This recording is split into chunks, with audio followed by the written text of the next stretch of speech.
from the board. Thanks very much if you're coming along and checking out the stream, and of course if you're watching this on playback because you missed the stream, then thank you for coming along and checking that out as well. Now of course this is yet another one of my impromptu streams because my wife is actually heading out today with the baby for a bit of a play date, so I've got a couple of hours free and I thought, you know what, why not just hop on and get cracking, because I do have a couple of things that need to be built, so we'll see how they go.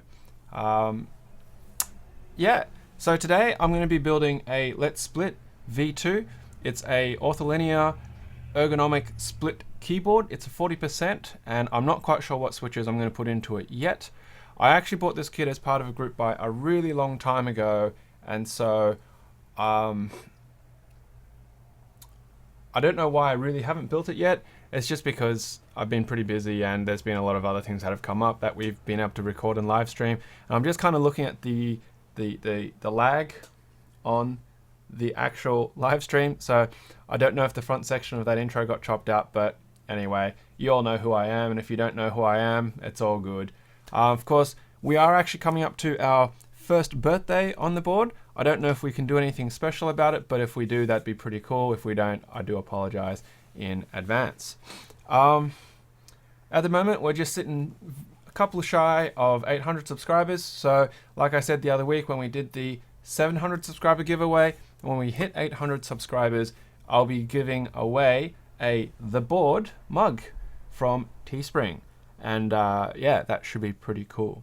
So thanks very much for whoever it is that's joined in. If it's not me, I'm never sure that when I'm watching the actual stream happening, if it's just myself watching the stream or if it's actually somebody else. But let's get cracking. So, because time of course is always short and never know when interruptions will come my way. So here is the actual the kit itself with the Let's Split, and let's just pull out the bits and pieces.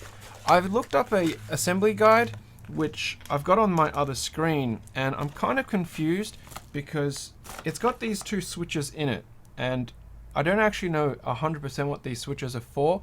I think they might be like reset switches, but the guide that I found doesn't actually mention them. So I'm hoping by the time I get around to potentially needing them, someone might actually be able to help me out with that. So I'm just going to pull out all the bits and pieces and we'll go over it very quickly to have a look at what actually you do need in a Let's Split build. Alright, so let's just put that aside. So I've got some clear acrylic pieces that were cut by Jolimon as part of the group buy. So there's the two halves. You can see it's the ortholinear layout. I've got two TRRS jacks for connecting the two halves, which are these two guys over here. I've got a bunch of screws and standoffs. I've got those two switches that I've mentioned. I've got a whole bunch of diodes. I've got two resistors. I think the resistors are if you're going to run them in the IC2 method. I've got two Pro Micros, and then I've got the two PCBs. So that's what I was able to get as part of the actual group buy. And then of course you'll need some switches. I haven't quite decided what switches I was going to use yet, but I think I'm probably going to go with some clicky blues that I've got lying around. So as always, the first thing when you do a build is you're going to need to put your diodes in. The diodes, the orientation is generally going to be designated by the black line towards the square side, and you'll see on these PCBs they've actually got, if that'll come into focus, where it says the D5 and so on and so forth. So right now, not quite sure how this handles, but that looks like you've got a jack there and you've got a jack there. So what I'm following is I'm actually using the guide, which is this one here, made by, well, I'm not quite sure who made it, but it's from Nice in a Box. Nick in a Box?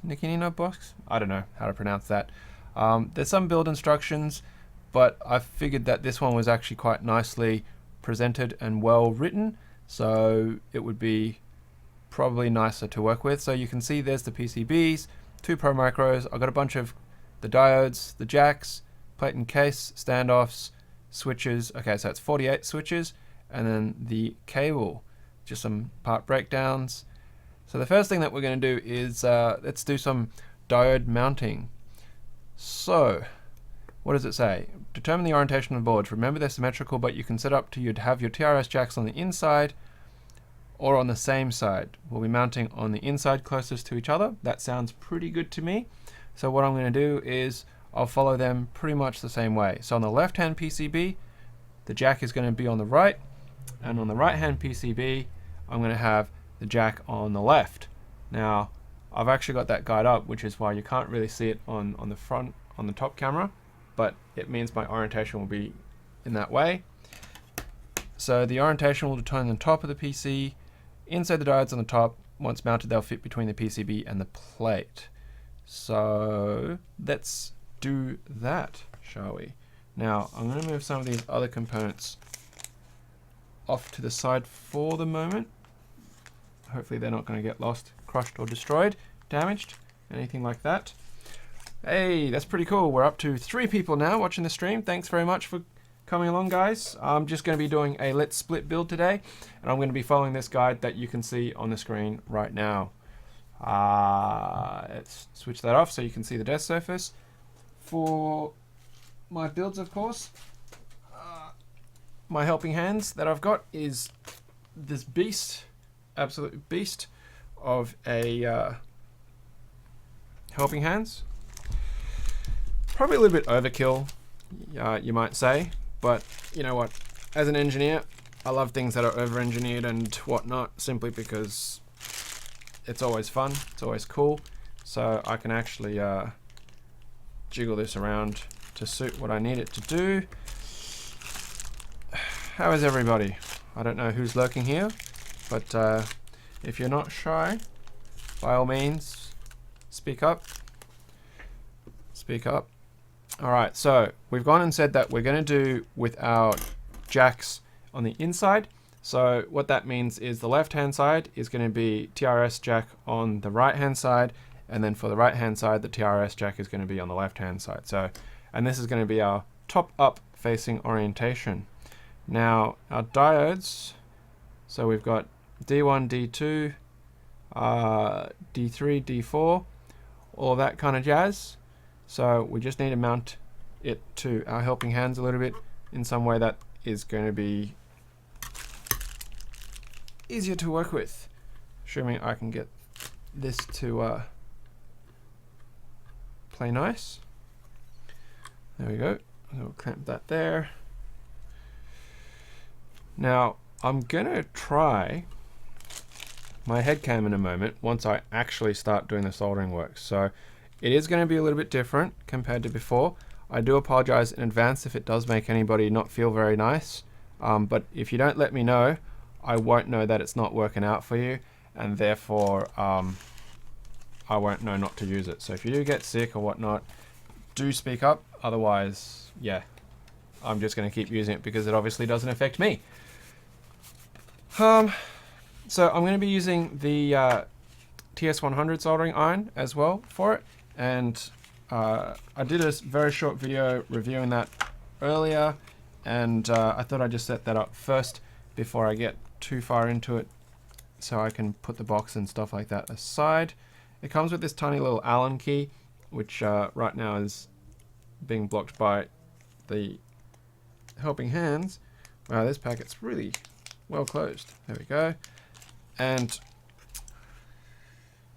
essentially you've got a handle and a tip, and they just screw in.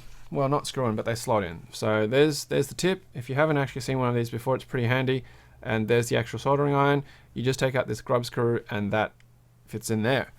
It heats up pretty quick, less than a minute to crank up to 300 degrees, as we saw the other day.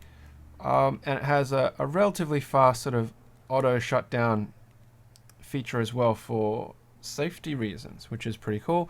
And I'm just using the default tip because it's a reasonable size tip. I did buy a spare, a smaller tip, but I wanted to use that more for like doing SMD soldering kind of things. So just give that a light tighten down. It's really just to prevent it from accidentally coming out. I don't think it's necessary for actual function, but I might be wrong. Hey, so we had a spike that went up to 4 and they went away. That's all good. It's all good. Probably got to this channel accidentally, or was like, what the heck is a let's split? What's this channel all about? Now, of course, if you're new here, mechanical keyboards and all that kind of stuff, and you have no idea what's going on, thanks very much for coming along, but feel free to ask questions. So I'm just putting the power supply into the back of that. It's just like a laptop kind of power supply. The one I've got is from a hard drive bank thingamajiggy that I was using. Tech and life. You prefer conical tips versus chisel tips? I've never actually tried chisel tips, to be honest. All of the soldering irons that I've had before, all the soldering irons that I've used in the past have all been conicals.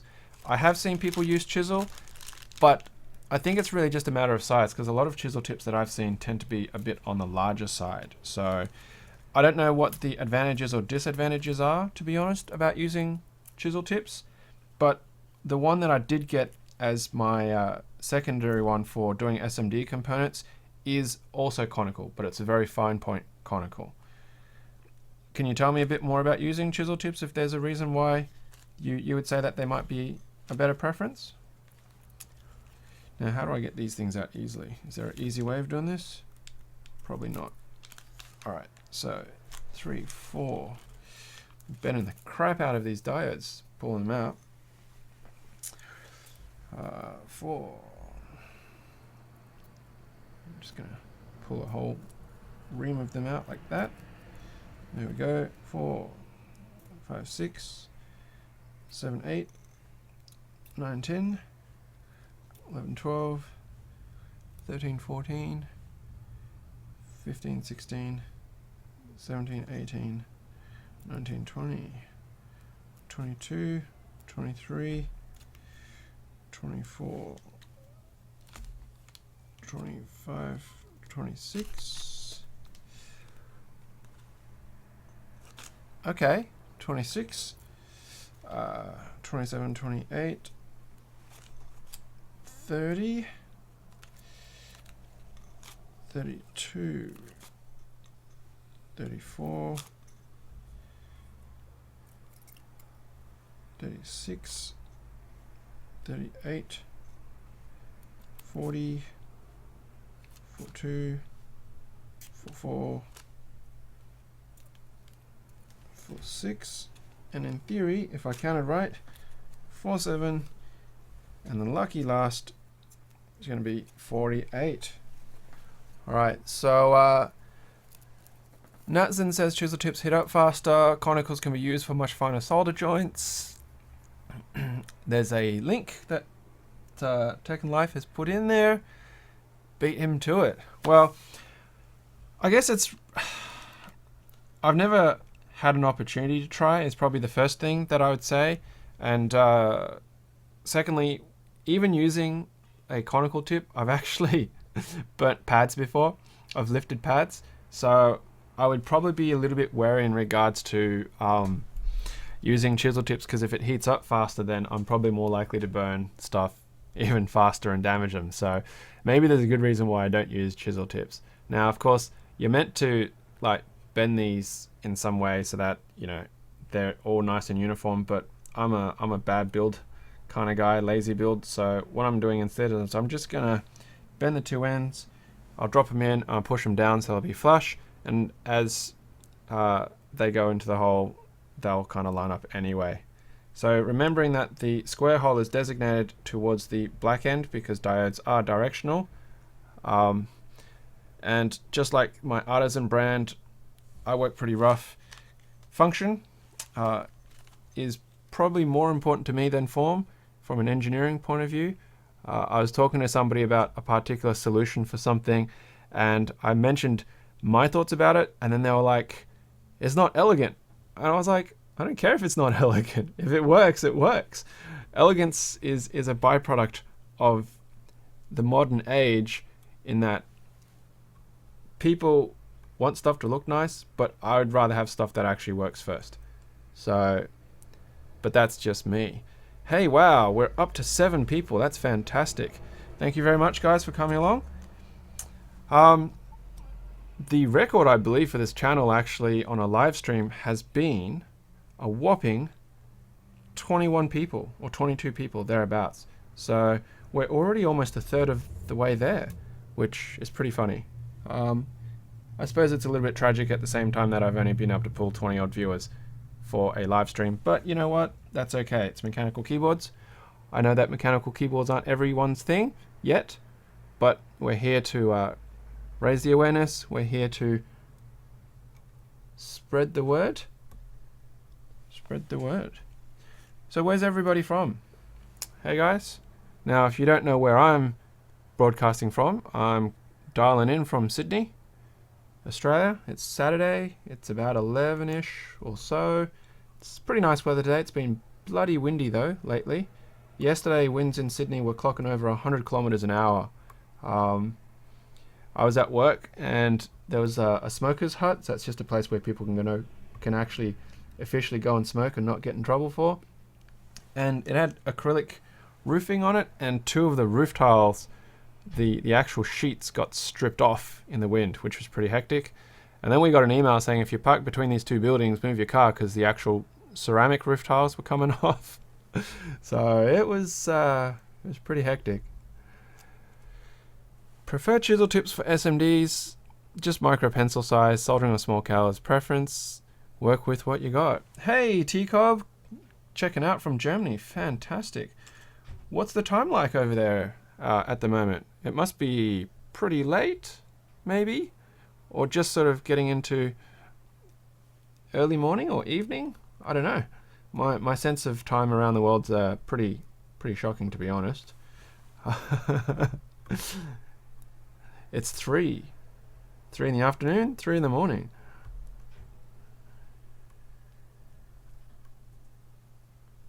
As you can see, I'm not doing a fantastic job of getting these diodes in evenly, but you know, that's alright. There's a lot of them little bastards. 3 in the morning, wow. Are you a bit of a night owl normally? It's, can't imagine that you saw this and went, hey, you know what? I'm not going to go to sleep because I'm going to watch some guy in Australia build a keyboard. Or maybe you did. And if you did, fantastic. Did you have a nice night out or something? Because it's probably Friday night, I'm assuming. Or early Saturday morning, maybe. Be early Saturday morning. I'm doing a terrible job here of bending these diodes. So, USA, Florida. Oh, just on the weekends, eh? Where in Florida are you from, Tech and Life? My brother actually lives in Florida. He's about to move, though. He lives in Coral Springs.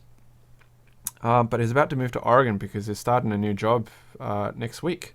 So the family are furiously packing and getting ready to relocate to the literal other side of the country.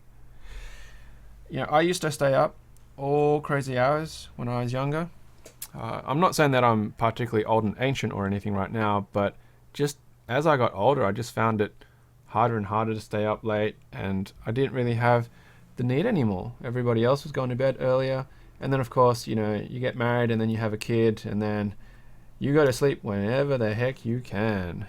Oh, Jacksonville, nice. Up near Gainesville, yeah?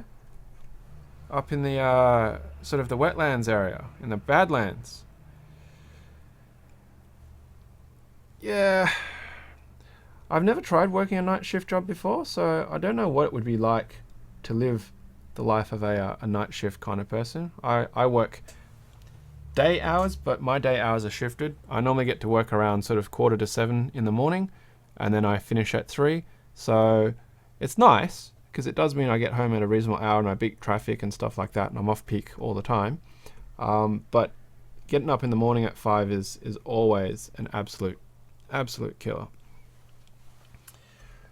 But you know, it's nice because I catch the sunrise most days, unless if it's really cloudy and raining. So it's quiet on the trains and I can sleep on the trains and not get molested. Not that many people in Sydney get molested on the trains. Not that anybody's going to molest a grown ass man like me either. So, yeah. Hey, Chokan, nice to see you. How's your Saturday going up there in whatever the weather's like in Japan? And congratulations on getting to 500 subscribers. Excellent work. We're growing together. Now, for those who aren't aware, Chokan also has a mechanical keyboard channel on YouTube. If you want to share that, the name of the actual channel, then by all means, happy to spread the love and people can head over and check that out because it's pretty cool. Always looking to share the love, always. So we're just building a Let's Split here, and you can see it's slow going because I'm taking my sweet ass time in bending diodes and putting this shit in. Pancakes with golden syrup. Oh man, I've made pancakes the other day actually, so it's nice. It's nice. Golden syrup. That's such a Australian thing. Golden syrup. I used to have golden syrup growing up. These days, not so much. We're getting to the last couple, I think. We have this chain called Pancakes at the Rocks here in Australia, and they're known for 24-hour pancakes. So you can pretty much, anytime that you feel like pancakes and munchies, you just go to a Pancakes at the Rocks and they'll be open. They're quite popular for tourists because obviously when they come in or they've been out on the town and whatnot, they can hit one up and have pancakes. So what have I done over there? Wow, right, okay. That was a little bit unexpected. I've gone and bent the wrong bloody leg completely down. There we go. Now, I don't know how you guys work, but I prefer to do a tack on these, and then I'd flip it over and then do the rest of the actual solder. So that's what we're going to try today. I'm not the cleanest of soldering kind of dudes, so if you've seen my ghetto docs, you'll know I'm definitely not a pro at soldering. But you know what? I enjoy it. It's lots of fun. So we'll see how it goes. We'll see how it goes. Come on. We're almost there. Only a couple more to go. And then we can boot up the iron. And then we can get cracking. Now, have any of you guys actually built a Let's Split V2 before? Because I would love to know what am I supposed to do with these two. I think they're reset switches. So they came as part of the group buy. These little switches with the 4 pins on the back. I have no idea where they go or at what stage do I install them, because the actual build guide that I'm working off mentions nothing about them at all. Nothing about them. So if you know, please tell me, because I don't really want to, you know, get through the build and then discover that at some point they were actually critical, because that would be really heartbreaking. Absolutely heartbreaking. Alrighty, we're almost there. I think I need to do 2 more, and then we can start soldering this side together. Of course, I'm going to have to repeat this process once I finish soldering all of these ones on, and I've got to do it with the other one. This is actually quite an involved build compared to anything else that I've done.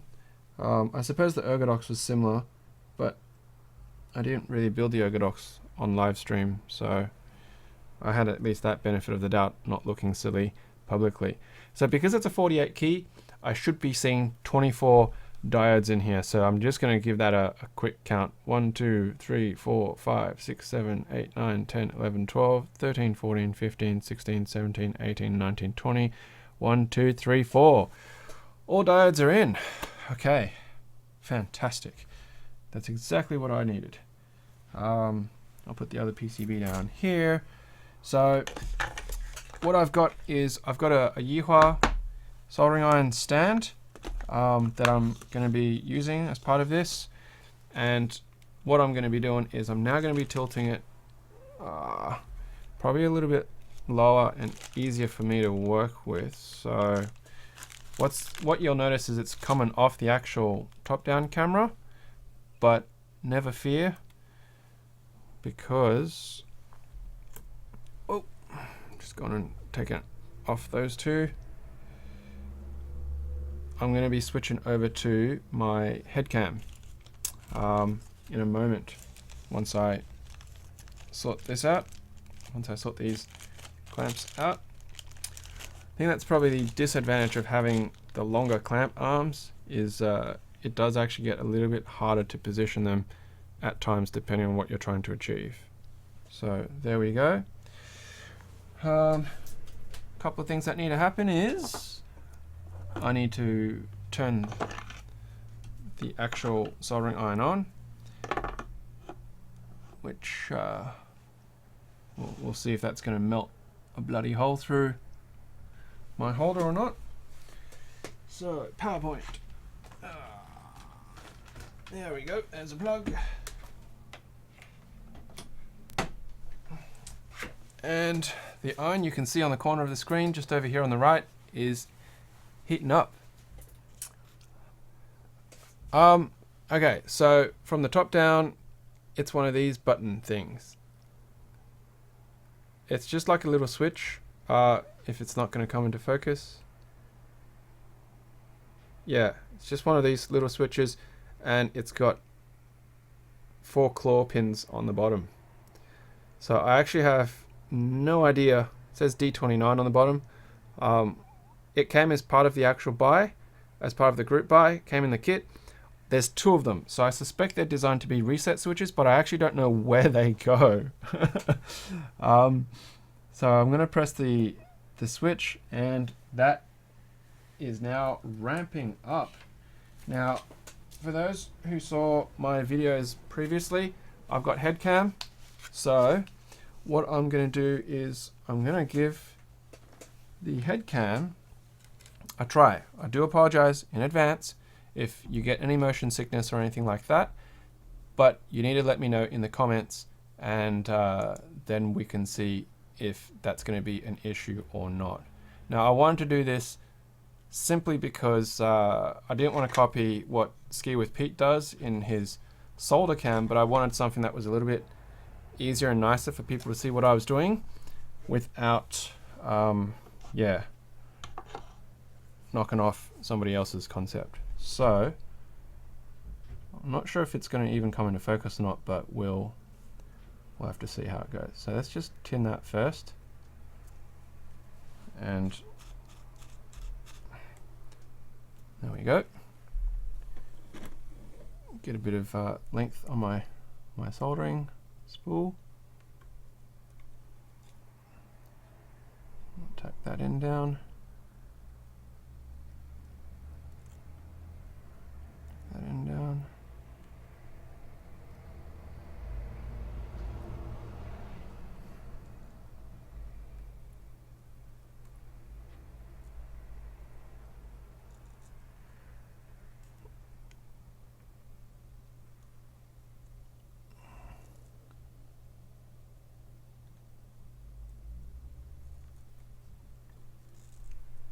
I don't think it's focusing very well from what I can see, but obviously I'm not focused on the camera right now. What's it focusing on? I think there's too much background that it's trying to focus on rather than what's actually happening. I'm just going to tilt that up. Is that going to tilt the camera up and then turn the angle a bit further down? There we go. Let's see if that's going to do any better. Probably not, but you know what, that's okay. It was an experiment. Oh crap, there we go. Now obviously I can't see what's happening in chat while I'm doing this, so feel free to entertain yourselves, make a cup of coffee or whatever, unless if you are absolutely riveted by the soldering process. But that said, you know, if you got any questions, chuck them in chat, and I'll talk my way through it. And thanks very much, Nix, for going and asking your friend about these buttons. What is this doing? So one of the things that I had issues with this T100 soldering iron that I said in my review is because it's so light, the actual power supply cable actually puts quite a bit of weight on it. What I've done here, at least, is I've gone and put it through, and I'll see if that'll show in the camera or not, but I've got a loop, so it's actually hanging the power cable, and that way it takes some of the weight off it, so it's not dragging the actual soldering iron down, because yeah, it's kind of annoying if it's always pulling on the back end of that. But because it's so light, it's a lot more noticeable compared to, say, my J-car soldering iron, which has a fat cable, but the actual iron itself has a lot more weight to it. So just gonna run that through there because it's doing funny things to my spool. There we go. Whew. Man, gotta be careful not to burn myself at 300 degrees. That would not be pleasant at all. I've done that one, but I thought I'd just add a little bit more. Head cam looks alright. Great to hear it. I wasn't 100% confident on how well it'd work, so feedback is definitely appreciated.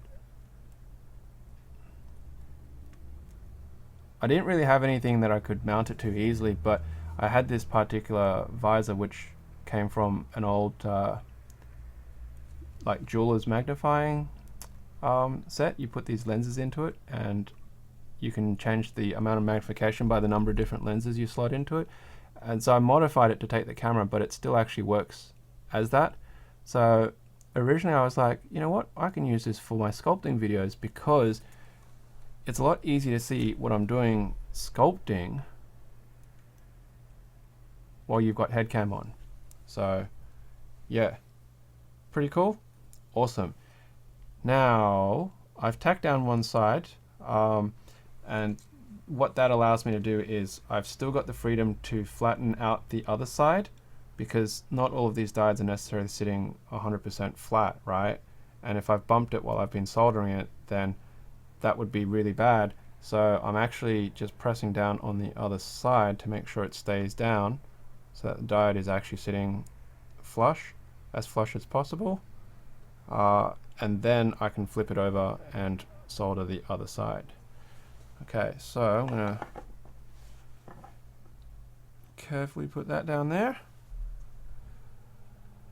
It was a mispackage, huh? Doesn't have these buttons, he just shorts the ground to reset. Okay, so I know about shorting ground to reset because obviously I've done that with my gherkin, so sounds good to me.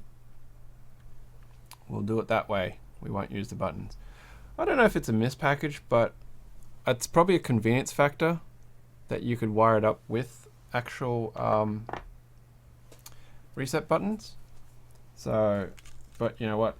I don't mind. I always hate doing the underside of diodes because the legs sticking up is always such a pain.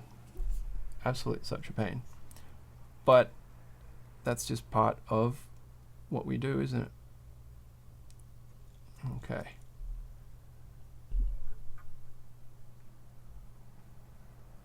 Now, if you're new to the stream right now, because there's 11 people here, which is fantastic, thanks very much for coming along. What you're seeing right now is headcam.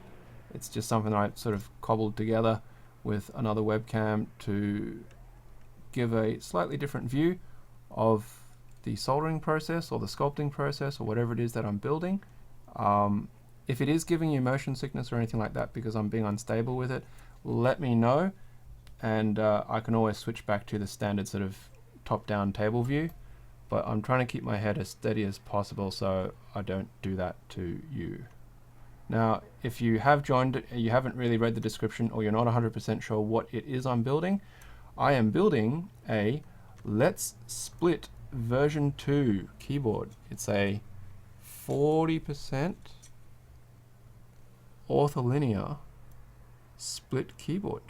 Now, if you're very new to the community and you're not quite sure what an ortholinear keyboard is, it's a keyboard that has rows and columns vertically and horizontally in line with each other, whereas the standard keyboard is what's called stagger. Now, the reason why stagger was originally designed was because on typewriters it was to help keys not mash into each other, but these days, because, well, everything's electronic, digital, it doesn't actually need to be in that physical array. So there's been a lot of proponents who've said that using ortholinear is more ergonomically natural, better for you, and so ergonomic keyboards have pretty much been created, designed to fill that need, that gap. I'm going to bend that one back up because that was obviously bent in the wrong direction for what I needed to do. Get in the way. Now that's soldered as well. New guest. Okay, fantastic. Do you want to let me know what I do with those buttons? Because I don't want to sort of let go of this right now while I'm soldering to get to that website. So let me know what's happening with those two buttons that are part of this group buy that I got into from Deductive Monkey. Unless if you are Deductive Monkey. Headcam is cool, just need to focus on the board. So I think part of the issue is that the camera software is trying to focus on the most objects simultaneously, and it's kind of doing the background at the moment. I don't really have control over where it focuses, unfortunately, so that's going to be a problem. I'm not sure if there's any way that I can blank out my background short of chucking a cloth or something like that over it, but that's something that I might have to think about in the future and play around with it a little bit more. Now this little TS100 soldering iron is working really well. It's working fantastic. It's fast, it's heating up well, this tip is getting into all the places I need, and look how thin that tip is compared to a traditional iron. So I'm definitely really comfortable being able to get in between all these diode feet and to get into those joints without an issue. Because previously when I did my other boards and I was using a traditional soldering iron, it was really tricky because I had to get around these and not disturb the other pins as much, and with this that's definitely a lot less of an issue. So I flip the button upside down, bend the pins in a bit, solder to reset and ground on the Pro Micro. Ah, yeah, okay, so that's what I thought. It was a reset pin for convenience. Now, does it matter which two pins are? Because obviously, if you get the wrong two pins, won't it not work? It won't form the connection? I don't know, I'm just talking out of my ass right now. I also realized that my head angle is probably changing, so you're not necessarily seeing the actual soldering job all the time. So let me know if it's getting too far off the action.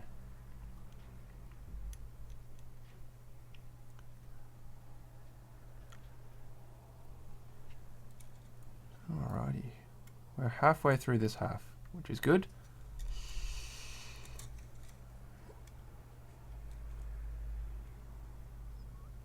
Now it's starting to get a bit of build up on the tip, so I'm just going to give it a bit of a stabby cleanie. There we go. Stabby cleanie. I want to say thanks to the Beep Haha from Pluggable, Josh, because it was really kind to actually send me a spare one of these cleaners. Originally I'd ordered one from the same place that I bought this TS100 from, and they held up my order because they didn't actually have any of these cleaning sponges in stock, and I was like, there's another one that's cheaper, can't you send me that and pay me the difference? And they said no, and they were like, you'd have to cancel your order completely and then we'd have to refund you and then you'd have to reorder it again. And I was like, that's bloody ridiculous. So I was talking to the Beep Haha from Pluggable, and he was just like, yeah, I got a spare, I can send it to you. So he sent it to me with some other stuff that was coming my way anyway. And so thank you very much. Really appreciate it. Because previously I was just using the wet sponge cloth method, and it does clean, but it doesn't clean, I feel, as well or as effectively as the brass sponge. So yeah, really appreciate that. You can clip 2 pins off one side. Okay, I might give that a try when we get there. We'll see how we go for time and if people are still hanging around.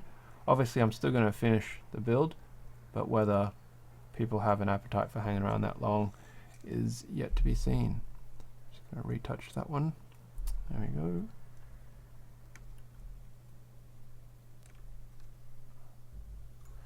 The only downside to head cam is it puts a lot of weight on your head. The actual headband that I'm wearing, it's not too bad, but the weight of the camera itself is quite a bit of weight on that camera. Not to mention the fact that I wouldn't even be able to mount the webcam on the TS100 anyway, because it's so bloody small. Now, let's just have a quick check of all of these joints where there's pins. Soldered, soldered, soldered, soldered, soldered, soldered. Done, done, done, done. Done, done, done, done, done, done, done. Done, done, done, done, done, done. Done, done. Done, done, done. Done, done, done. Done, done, done, done. Done, done, done, and done. Alright, so what I'm going to do now is let's switch back to desk view, because you don't need to watch me head cam view for doing diodes. I'm going to unplug this, sit it back in the iron holder temporarily, let it cool down some. Just going to take that off, give me some light relief for the moment. Woo! And let's get on to doing the other one, and then we'll clip all of the diode legs later. So I'm just going to flip that over and we'll have a look at what's happened on this side. And it seems okay, but if I tilt it, you'll kind of see some of them are still bent up at a funny angle. So for example, that particular one's got a bit of an angle. It's not too bad. They're mostly sitting reasonably flush. But you know what? As long as they fit between the switch and the plate, it doesn't really matter. I know that from an experience, because when I did my ergonomics, I didn't get them down flush enough, and some of my switches didn't actually sit flush against the plate. So that was a really good learning experience. Alright, so this is my right hand side. So we're just going to repeat the process, and we're going to drop some of the diodes in, the other 24 diodes in the right orientation. And now we're back to desk cam and chat. Swoldering. Swoldering. Somebody told me what that word meant the other day. Swole. What does it mean again? It's not some new age hipster term, is it?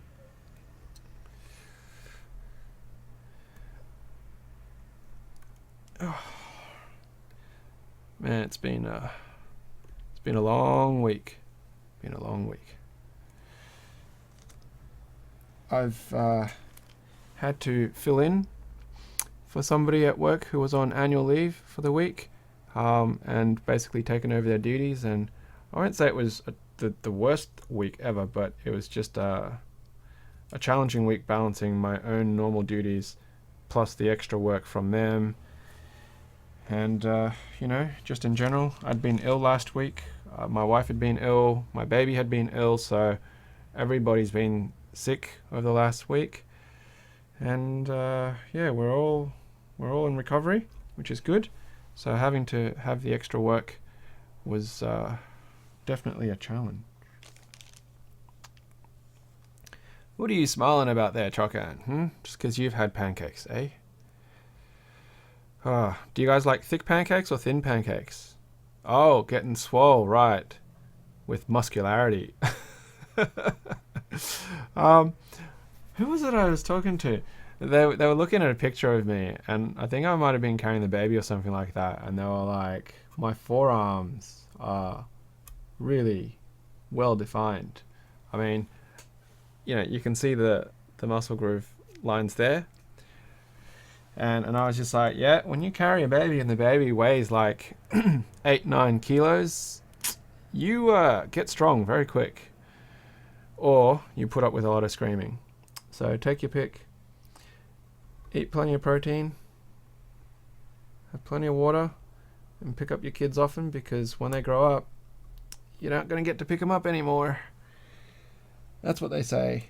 You know, it's okay to spoil your kids a little bit, because once they grow up, you're just not going to get that chance to anymore. And I think in a way it's kind of true. When my daughter was very young, she would sleep on my chest a lot, and it was just nice having her there. And these days it's very rare that she'll actually fall asleep on my chest or when I'm carrying her. And I kind of miss it. There's like a little bit of a bond that happens there at the same time. So last night, actually, I was playing a bit of Battlegrounds, and she actually fell asleep, which was great. But then I realized I'm stuck with her on my chest, which means I couldn't use voice comms. I couldn't go to the bathroom. It was challenging playing PUBG with her on my chest, and it was okay. An experience for sure. I won't say that's going to make me stronger, but it certainly didn't kill me. Now, you can see what's happening down here with all these diodes, because they've got steel pins on them, and it's a magnetic base, so they're actually getting sucked into the base, which is pretty cool. Helps them from running away, falling over and going places that they shouldn't be going, just like a baby. My daughter is at the stage of she's walking. She's not yet climbing. I dread the fact when she will start climbing, because all of our security measures at the moment rely on her not being able to climb over the top of things. If she climbs over the top of her cot, she's going to have a fall, and that's not going to be very fun for her. But then again, she might learn not to climb out of her cot. So she's stashing things, just putting stuff. We gave her a wooden spoon the other week, and a metal bowl, and she was having a great time beating on this spoon and bowl. And then the spoon disappeared. We couldn't find it. My wife and I went looking for it, and it just vamoosed. Don't know where she stashed it. And like 2 days later, she started walking around with it again, and we're like, where did you put it? We have no idea where it was. Still don't. We've given her things to play with, and they just disappear. She has like a 3 little piggies set. It's like a house with a chimney, and you can drop shapes and things into it. And the piggies are little balls, and it goes, 1 little piggy, 2 little piggy, and then 3 little piggy, and plays music once the 3rd one goes in. She stashed the 3rd piggy, so she's only got 2 little piggies. But in order to make it play music, she'll put a handkerchief down the chimney, and then it trips it, and then it plays the music. So it's like, did she lose the 3rd piggy? Did she forget where she stashed her 3rd piggy? It's the joys of children. Luckily, she's not hiding food yet, because she mostly gets fed in her high chair, so she doesn't have a chance of doing that. But I hate to think if she does start stashing food, because then ants, that's how you get ants. To quote Archer, if people know Archer. Any of you guys watch Rick and Morty? If you've watched Rick and Morty, let me know. And if you've seen the latest episode, let me know. Otherwise, I don't want to have any spoilers for people who haven't. But, yeah.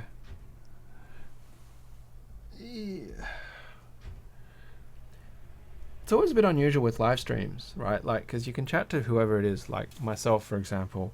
But at the same time, there's a lot of people who like just lurking. I don't mind that, but is it just a company thing? Is it because you're quiet, you're shy, you don't have any questions to ask? It's not like, it doesn't matter if you're eating, it doesn't matter if you're not wearing any clothes or sitting around in your underwear. But yeah, it's always good to chill out and hang with people. It's like that phase thing in Korea where people, hey, Davis digged 3B? I don't know if that's meant to be literal or leet English, hacksaw. Leet English. Back in those days when the internet was still new, memes didn't exist. If you've just joined in, I am building a let's split as per the description. We've already soldered one half of the diodes, and I'm just fitting the other half before we tack them and then solder them and then clip them and then build the rest of it based upon a guide. Rightio, we're getting there. Where do you hail from, Dave Digby? Dave Dig 3B? Yo. Dave's Dig 3B. Nothing late. Dave's Dig. We got a fellow from Germany here. We got somebody from Florida. We got somebody from Japan. Melbourne. Oh, you're a local. Are you on the Discord? Hope to get a Let's Split one day. Is that to build Chokan, or is that just to own to play with?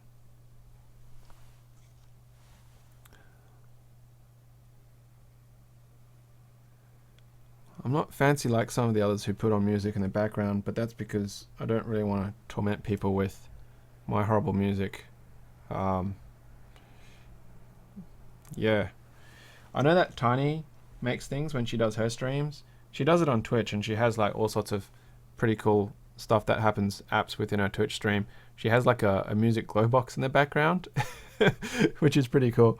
And so, yeah, if people donate money and stuff, you know, she'll make it do other colors, and she can set up like her playlists with it and whatnot.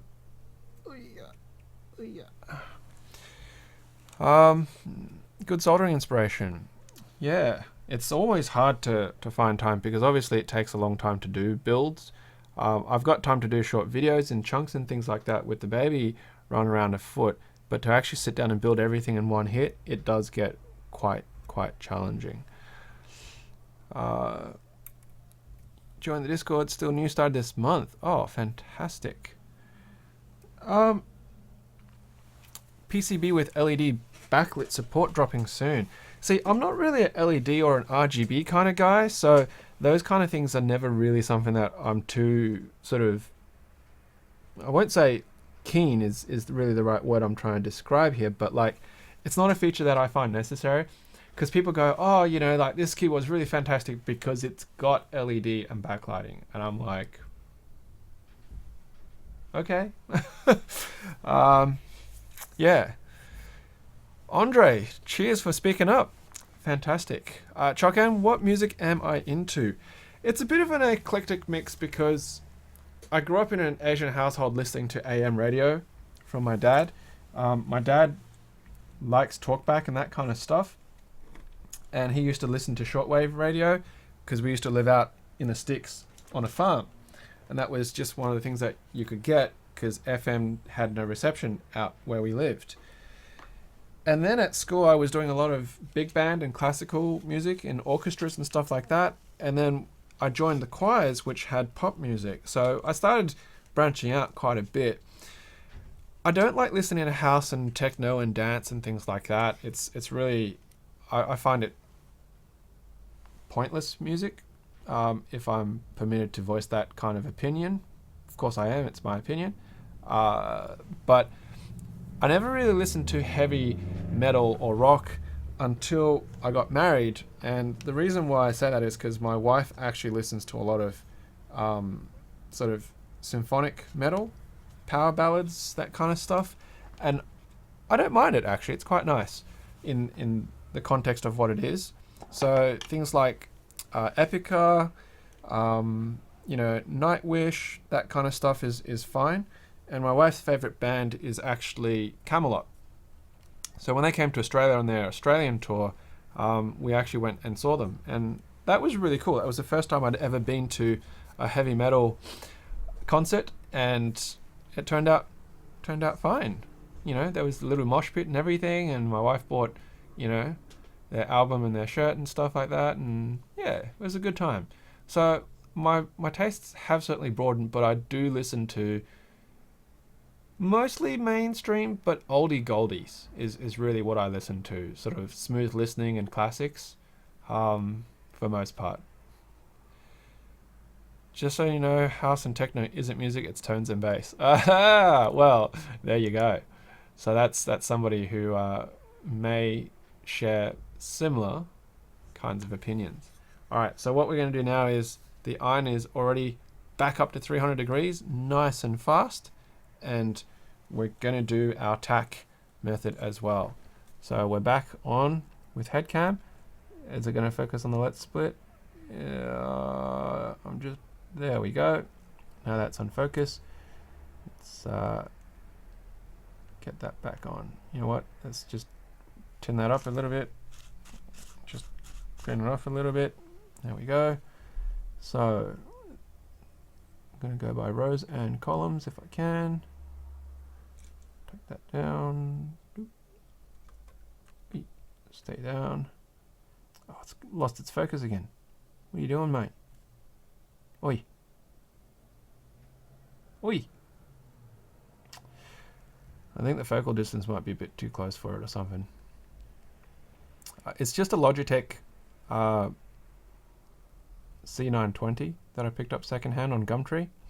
For those who actually know what Gumtree is.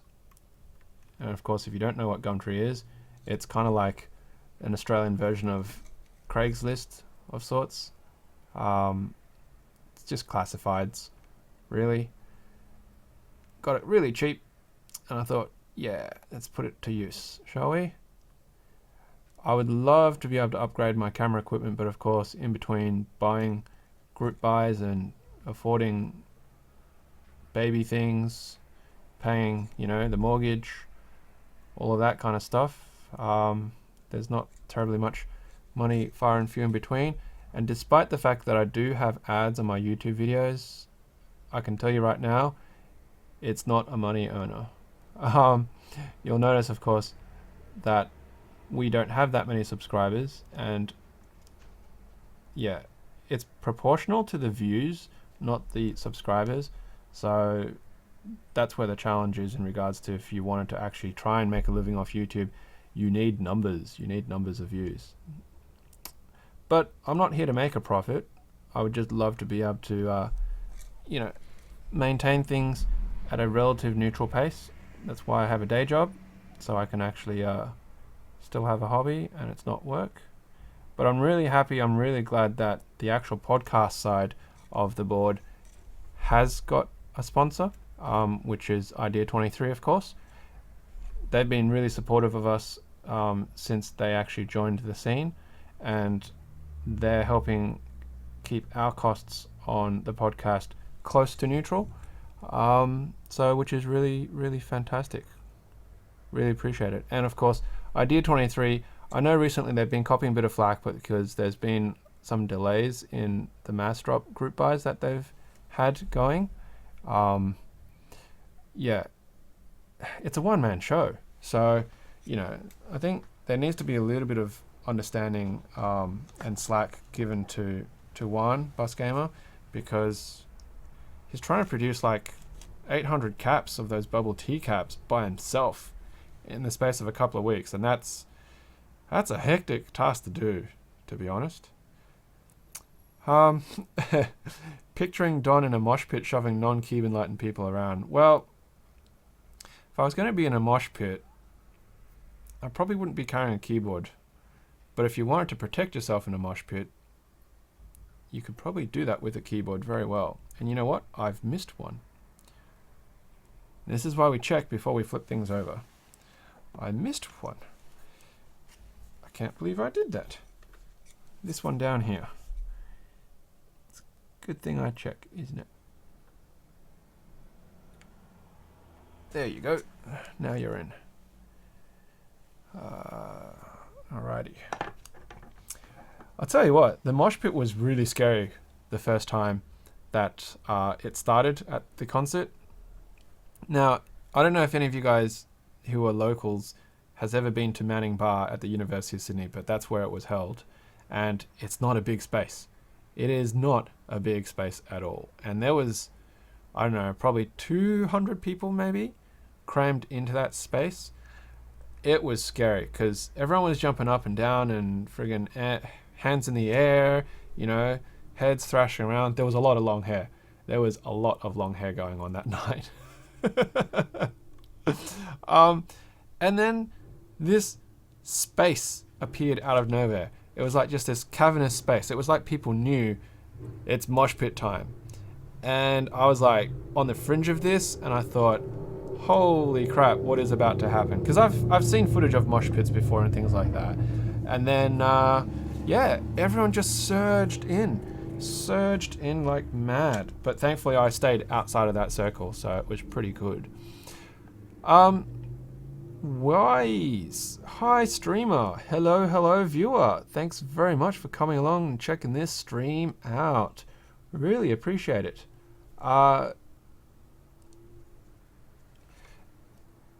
You had commented on one of my other videos recently, haven't you? I just can't remember for the life of me which one it was. So I do want to thank you very much for commenting and keeping engaged with the channel, because that's exactly what we want to do.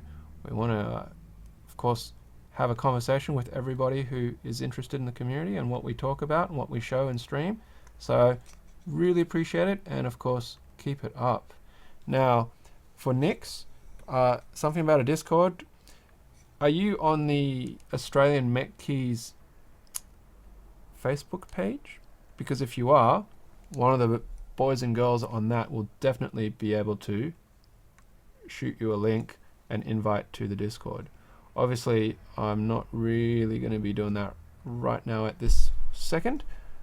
And I'm sorry if you're hearing popping noises, because I'm accidentally knocking the microphone with the back of the soldering iron. Okay. We're making good pace, I feel. This soldering iron is definitely keeping hot, and it's doing its job well. Yeah, a whole bunch of them, exactly. I remember that picture, because I was like, who is that in the picture? Is that Taylor Swift? I don't know. I'm not very into celebrities and pop stars, so if it is somebody I'm meant to know about, obviously I'm not meant to know about them.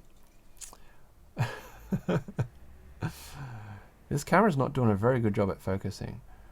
I was talking to Pete about cameras on channels ages ago, Ski with Pete from One Up Keyboards, and he was telling me that, yeah, webcams are really good only for static positions, which is why his primary camera is actually an actual video camera,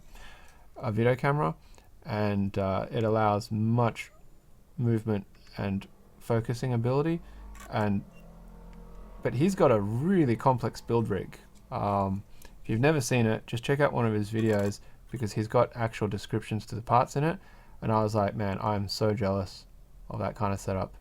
But it's not surprising, considering that he's been doing videos for a really long time, and he's got thousands and thousands. It's got like 25,000 subscribers. So he's right up there in the A game. When he hit that 25,000 subscriber, he went and got to visit the YouTube studios as well, which was pretty cool. Yeah, more than happy to help and give him a shout out, because he's one of the guys in the community who's really trying to help, spread the word about mechanical keyboards. You can't get away from your Preonic. Now the Preonic is just a standard ortho, right? It's a 60% ortho. Am I thinking, is that correct? The 60%? It's like the big brother of the plank. No? I've actually, see, I love building stuff, but I'm not a huge fan of ortho. I have tried typing on it a little bit on the Gherkin, and I can do it, but it's very slow. And it's kind of like me working on an ergodox. I built the ergodox. I tried typing on it. I tried sticking with it a bit, and I'm an old dog, so teaching new tricks is always a challenge. The bottom row is what kills me. The other rows and the stagger, or the ergodox stagger, doesn't really bother me. It's just the bottom row that kills me. I always miss my V's, C's, and B's with the ergodox, and man, it's an absolute killer. Absolute killer. Now I know that Binge from Hungerworks Studio, not Studios, he is 100% ergodox. Like that's his board. That is his end game form factor. So it definitely works for some people, and they love it, which is fantastic, because that's exactly why we have custom keyboards, to help out people in their needs for ergonomicness, for style, for carry, that kind of stuff. So But the other thing that's been bugging me recently too, well not recently, but ever since I started doing these custom boards, is I still need a numpad. I still work from home from days to days, and I do a lot of numbers. So I still don't have a numpad kit, which means I still use 100% keyboards. Okay, just going to touch up this one. And that's it for diodes. So I'm going to unjack the iron, let that cool down again. Whew. Alrighty, so that's the first part of the build. Yeah, this is really convenient, this little iron, I must say. I'm quite enjoying using it. Let's switch off head cam for the moment. Back to table cam. Oh, man, my wife's going to come home and I'm going to be talking about a crick neck, and it's because of having the head cam on. Ortho only took about a week to get used to. Bottom row was a pain. Staggered boards are hard now. The problem is, while I let this cool down a little bit before I start clipping, I work on other people's keyboards and machines as well. Because in my work function, I go around to other people a lot and I have to show them stuff. So if I get too used to a particular non-standard layout, I think it would be a pain in the ass, because as I'm cycling between them, I'd have to go back to standard layouts and whatnot. And especially if I go to like training courses and things like that, and they have standard layout laptops and whatnot. Some training courses are okay and they let you bring your own stuff. So like I've taken my Leopold with me a couple of times now, which has been really fantastic. But other places, you know, they have IT set up that you can't plug anything into. And that then becomes a pain, because then you got to type on whatever it is that they give you. So I didn't want to get too invested in a layout that was so out there that it was going to be detrimental for my ability to work across different platforms and options. All right, now it's time to start clipping. Clipping. Yeah. So I just got myself a simple pair, and I guess I need something to contain these clippings in. What have I got lying around as a container?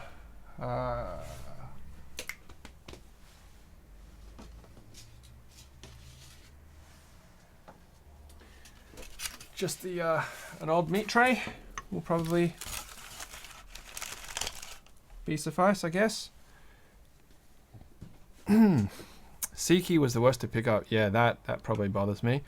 For a numpad, use half a let split. Oh, okay. I suppose that works. And T-Cobb says there's 2 Ergodox users in your office. Wow, all right. Now, did they beat you to mechanical keyboards, or did they join mechanical keyboards because of you? And what do you use in the office?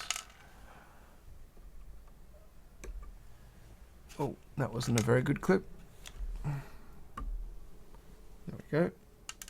Get that a bit closer down.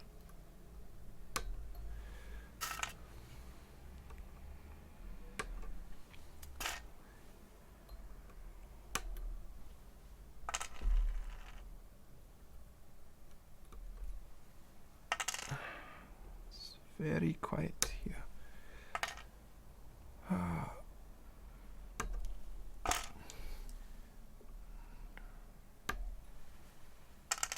It's slow going here.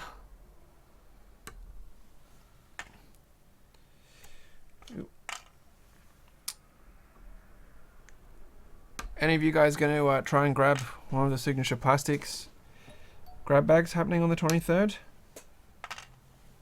I know for Australians it's going to suck because it's at 2 AM in the morning when they run in it compared to their usual time. You'd never seen an Ergodox before. Have you tried the Ergodox layout then, T-Cobb?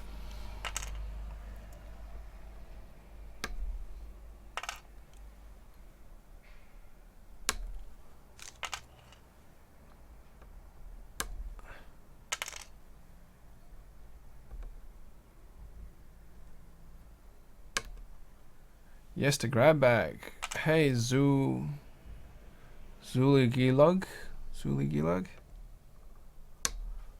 Using an FC. Ah, it's a good choice. I really love my Leopold. The more that I sort of cycle between my HHKB and my Leopold, I just find myself back at the Leopold. Just the weight and the feel and the sound. And the arrow keys, I think. The arrow keys are a really big one. Chokan, in regards to the grab bag, I like getting them because they're lots of fun and they do allow me to help out the community locally here. Cost-wise, you know, it's not that big a deal in that the last two grab bags have actually come back relatively cost neutral for me, and I've been able to exchange caps from different sets for things from people in the community. And when I say exchange, I don't always mean money, but obviously if someone wants to buy them, that's also been an option too. So I had a gentleman who wanted to experience SA profile before he actually went and invested in a SA set, and he had a gherkin. So I was like, well, do you want row 3 SA or do you want fully sculpted? And he was just like, can you send me a couple of each to set up on the gherkin?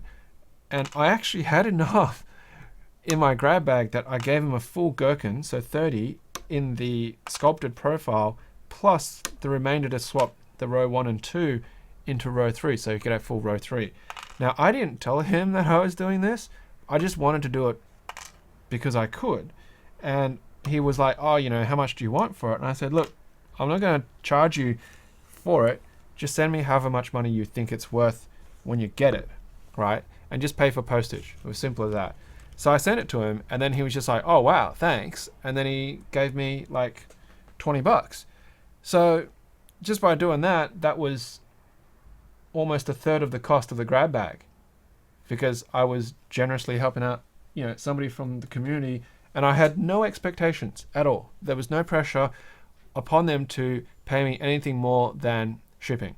And similarly so, there was another gentleman who was looking for DSA modifiers to fill out, because what they'd done was they'd bought alphas without realizing it didn't come with the mods for their board. Same deal, they told me what they were after. I dug through the grab bag, I grabbed out a bunch of stuff, and I went, here you go, happy to send these to you. And in the end, they gave me 10 bucks for it. So, you know, that's like a third of the grab bag covered by two people who've basically, I was expecting really nothing from them because I just wanted to help them out. So that's part of why I like grab bags. I've said it before in previous streams, is because as my daughter grows up, if she's going to have art projects or things like that that she wants to play with, grab bags are a really good source for different things of color and shape. You can do all sorts of funky, cool art things with them too, as we've seen plenty of pictures on RMK about things made with keycaps. So yeah. Just so you don't forget, you really should go to this page before you start soldering the Pro Micros. There are 2 picks mistake pertaining to the reset button that could be avoided. Alright. Postage from Australia. From Australia to where? That's the most important question. And what size are we talking about? I'm just going to finish clipping this, Nix, and then I'll load that page on my other screen. You absolutely love the Leopold, as do I. Tell you what, my shoulders are going to get strong too, because I've got to lift my shoulders to actually clip at this height. I do apologize about the background behind me is really bright, so it makes my front facing really dark. The room light is just a ceiling light, and it's actually behind me as well. So I don't actually have any lighting in front and above. I don't have the space for it. I don't have a desk lamp or anything like that that can clear the top of my monitors. And you can see my actual working space is very small. So it's one of those things I have to work around with until one day if we leave this place and we go somewhere else, might be able to have a slightly different setup. But yeah, where's whys? What country are you asking postage to, and how much?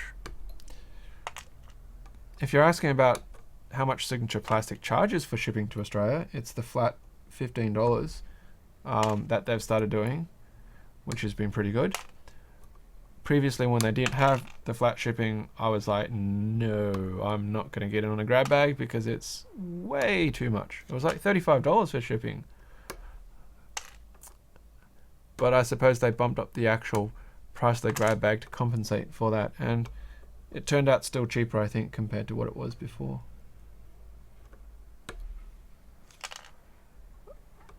Yeah, we're almost there. Now I know I got to do some jumping. Some jumper pins using these diode cutoffs, so that's something I got to make sure I do as well as part of that build guide. Hooray! Alright, T-Cob, thank you very much for tuning in from Germany. I really appreciate you coming along. I hope you have a great sleep and the rest of the weekend. Fantastic. Alright. Yeah, no worries, T-Cob. Catch you later. It'll be on the channel soon enough. Let's move that out of the way. Now let's roll back up and let's grab that link. Oi, the chat's moving. T-Cob, you T-Cob, okay. Cool bananas. Well, I will try and remember that.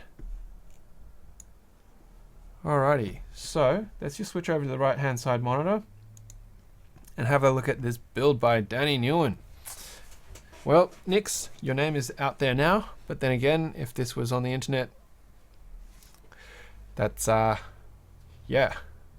Oh, actually, it's probably not your guide, is it?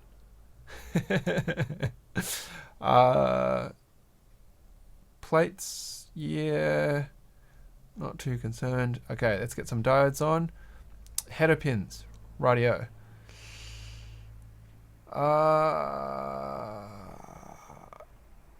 That's not you. Yes, because it says North Carolina, which is not Australia. I realize that at this point in time anyway. Now, the Pro Micros.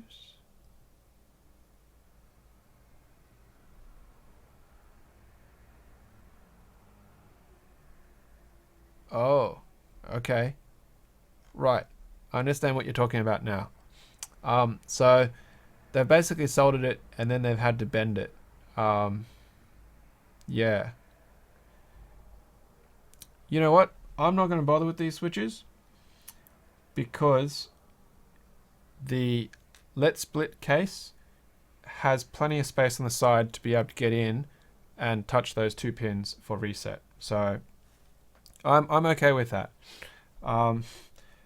Simply because, well, it looks like it's a bit of a pain to try and get it fitting within the case anyway to try and hit for soldering purposes. Unless if you guys want me to actually put these button ins. I don't know, tell me. Do you guys want me to put these buttons on? Because I can try it, but I don't think the buttons are absolutely necessary. Thoughts? Comments? No? Yes? No? Right, let's just move that tray out of the way. Yeah. So let's go back to the build guide. I have gone and done my diodes, and then I've clipped them. Mount the TRRS jacks on the opposite side from your diodes, and it should be on the bottom. Yeah, Chakan, it does look like it's a bit of squeeze, doesn't it? So now the opposite side, which means this side. Obviously, I've just done a rookie streaming error because I still have stuff on the screen. Let's go and turn that off.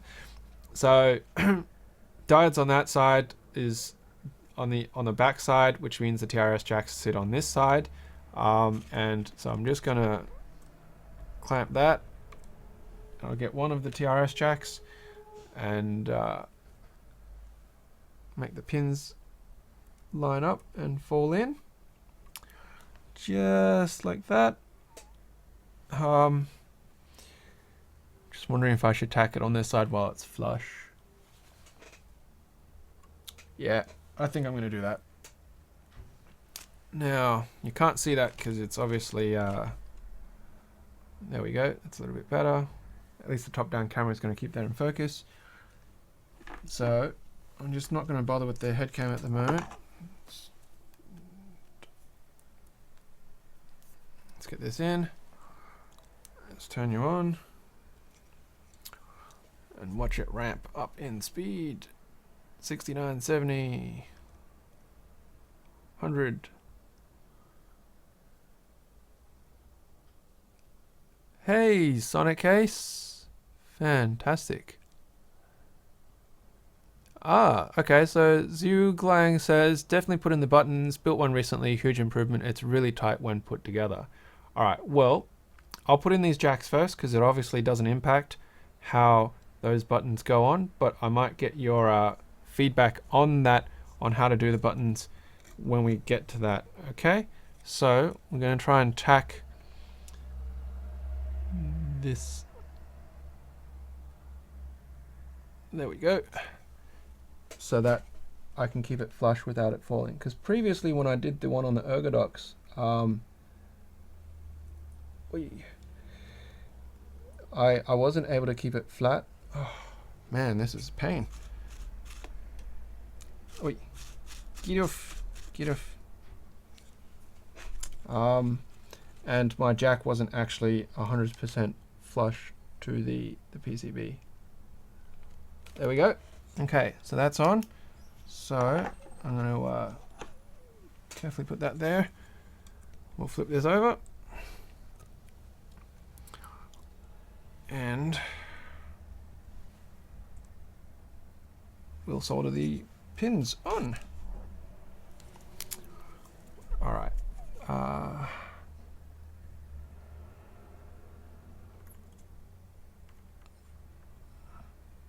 There's 1 point on.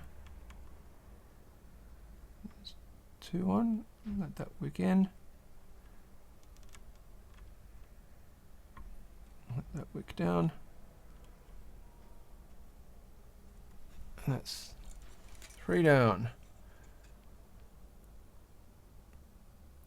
No, I'm building it according to this particular guide that I was following, and the TRRS jacks are on the opposite side of the diodes. So the diodes are going to be on the switch side. Okay? So if I stuff up, it's because the guide told me so. I'm following this guide specifically as instructed. Naturally, if it Gumbies, we'll see it happen online, which will be plenty of entertainment for everybody. So now let's get the other jack and we'll repeat the process. So we'll put that down. It's nice and flush.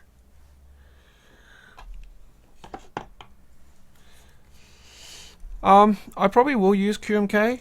I've not really done much with TMK, but the other boards that I've flashed so far have all been with QMK, so I'm relatively happy with how that works. So yeah, I know that you can do key press firmware, so yeah, that's all hunky-dory there. Alright, so that's flush as well. So one hand hold that and flip that around. Whoop.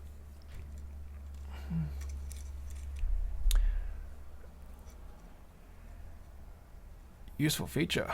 Yeah, jack on the opposite side of diode is okay. People do that to push the PCB away from the top plate. Oh, okay. Fair enough. Nuances of builds that I suppose is personal preference. Let that wick in.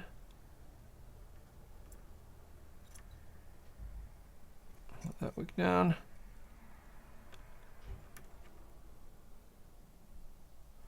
Let that wet in. Cool bananas. Alright, so they're done. And the next thing says on the underside of the PCB, right below, you'll see some 3 pads. Jumper them, do 2 PCs exactly the same. So let's flip this around. And then I'll be able to get them in the right orientation to see what I'm supposed to be doing. So over here, that's the jumpers, and it says to cross VCC to the one below it, and from the middle one to the ground below that. So let's do that, just with a bit of solder. Shooting a bit of hot glue. Well, I do have a hot glue gun, so I can definitely do that.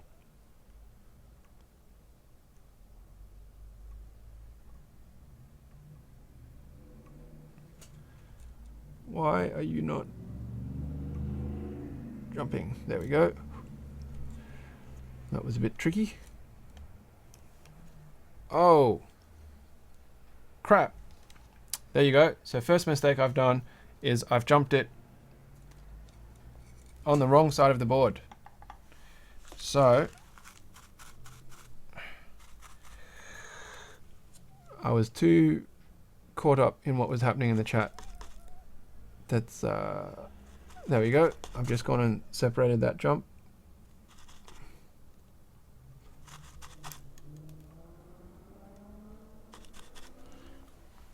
Man, that could have been all bad. But you know what? I'm glad I caught it. This is what happens when you're not concentrating. So I'm just going to use a bit of the diode to try and wick it away. There we go. Whew! That could have been all sorts of bad. So on the same side, below the TRRS jack, let's try this again.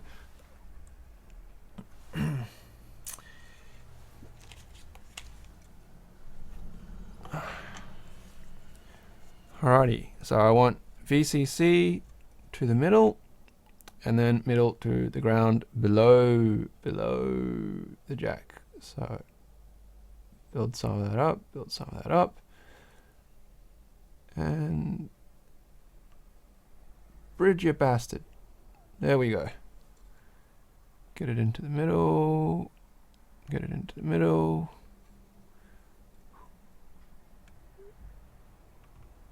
There we go. All right, so that one's done. I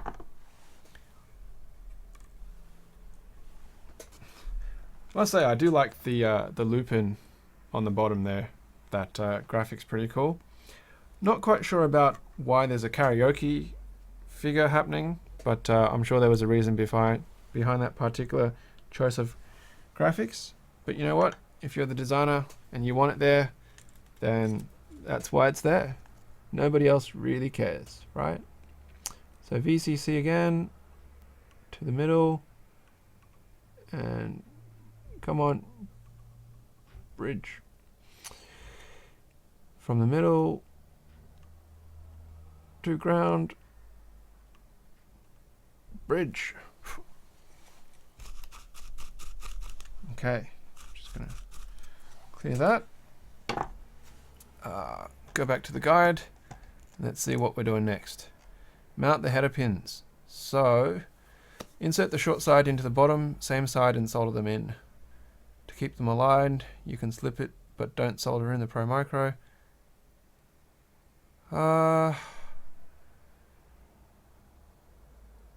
Okay, my iron's still running hot. First one, I hope these Pro Micros are good ones and work, because it would be really sad if they were bad Pro Micros and they didn't work. So I'll drop the header pin, short side through,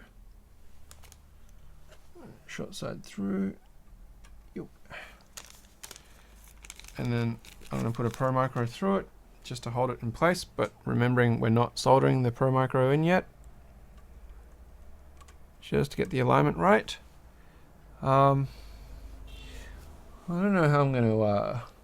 anyone got thoughts on how I want to tack that down?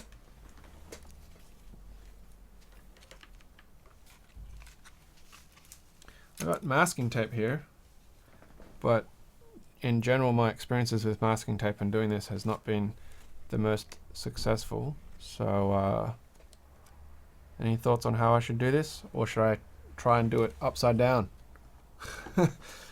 As you know what, I need to untangle this because the cable twists are getting horrible.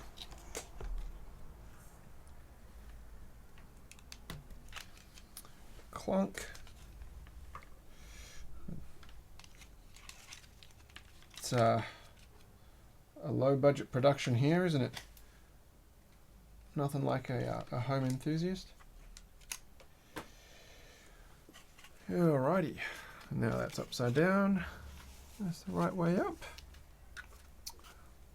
Throw that over the back of my head. Okay. 3D printing for solder. You probably could actually do it, to be honest, because I do have one of those 3D printing pens. I've never actually used it. It's still sitting in its box. But if you had the right hot end for it, you probably could actually do it. Now, alright, so I've got my iron. What I'm going to try and do is I'm actually going to try and tack it. I don't know if this is going to be a good idea or not, but I'm going to try and tack it from the underside because I'm crazy like that. So let's see, because that camera angle is not going to show you. That's going to be a bit more indicative. So I'm going to make sure that that's sitting as low as possible. Yep. This is crazy talk.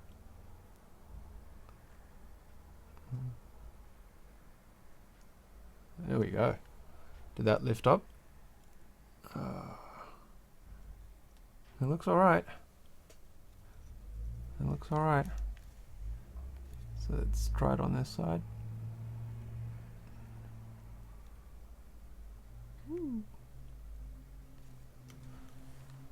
That lift up? No.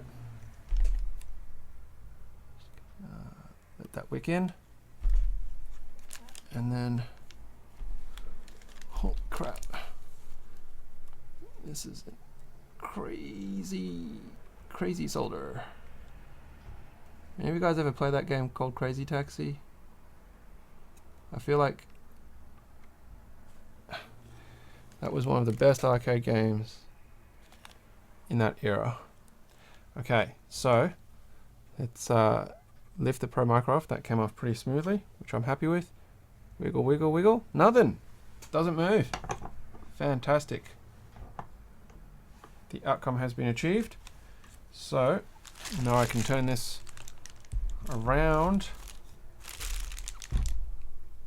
Do I need to turn around? Yeah, let's just turn around. And then let's flip it. And then I can solder it in properly. Rightio. So check that out. Yeah. Let's reposition the head cam a little bit nicer. Try and get that there. Okay. Soldering was one hand thing and other hand could hold the component. Yeah. I think the 3D pen could probably do it, but the hot ends only get up to like 200 degrees because it's only designed for melting plastic, which means you definitely have to put in a lot more heat management in there.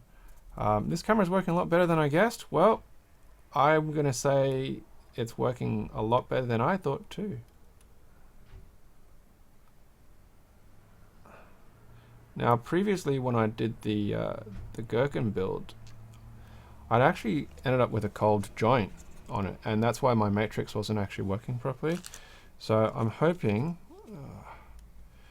that this time when I do this one, I'm not going to have that same problem. So we'll see. Just let that reflow itself a little bit. There we go. Get that down. Got to mount. It's a lot of pins to do. And I'm going to do 2 of these things. A little bit of rosin splatter.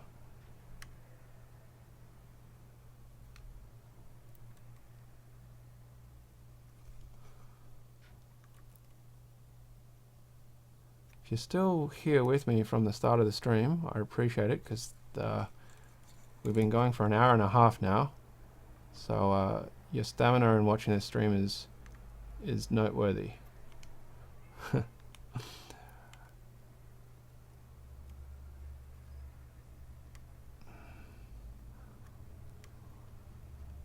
There's been some really cool builds lately. Oh, it's losing its focus, isn't it? Because it's trying to focus other things. I do apologize for that. I don't know if I have a way of getting around it anytime soon, but it's just something that I'll have to keep in mind when I do use headcam. I might just have to mount it as a fixed mount, maybe like how Pete has his desk mount position, the front mount.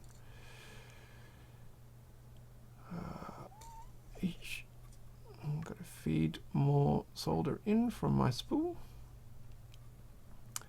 I'm also really glad that I bought a big fat kilo spool of solder too, which you can see down here, because I've got a lot more builds happening than I'd ever anticipated that I would ever get into. So,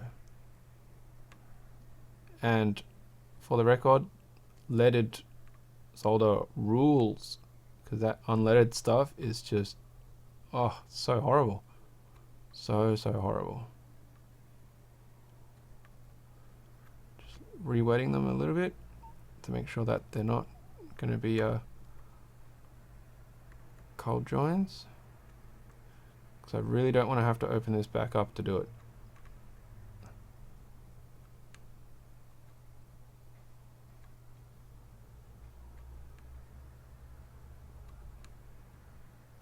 Okay, so that's one done. Oh shit, almost nearly knocked that over. Alright,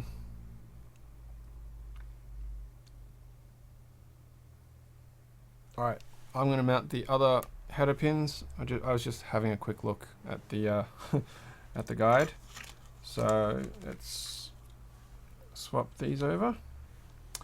And I want the small ones to go through so that they're on the switch side. Must remember. Now, can anyone tell me what those 2 resistors are for? Because obviously I haven't done anything with them yet either. Because I probably should figure out what to do with them if they're important. Are they important? Probably, maybe.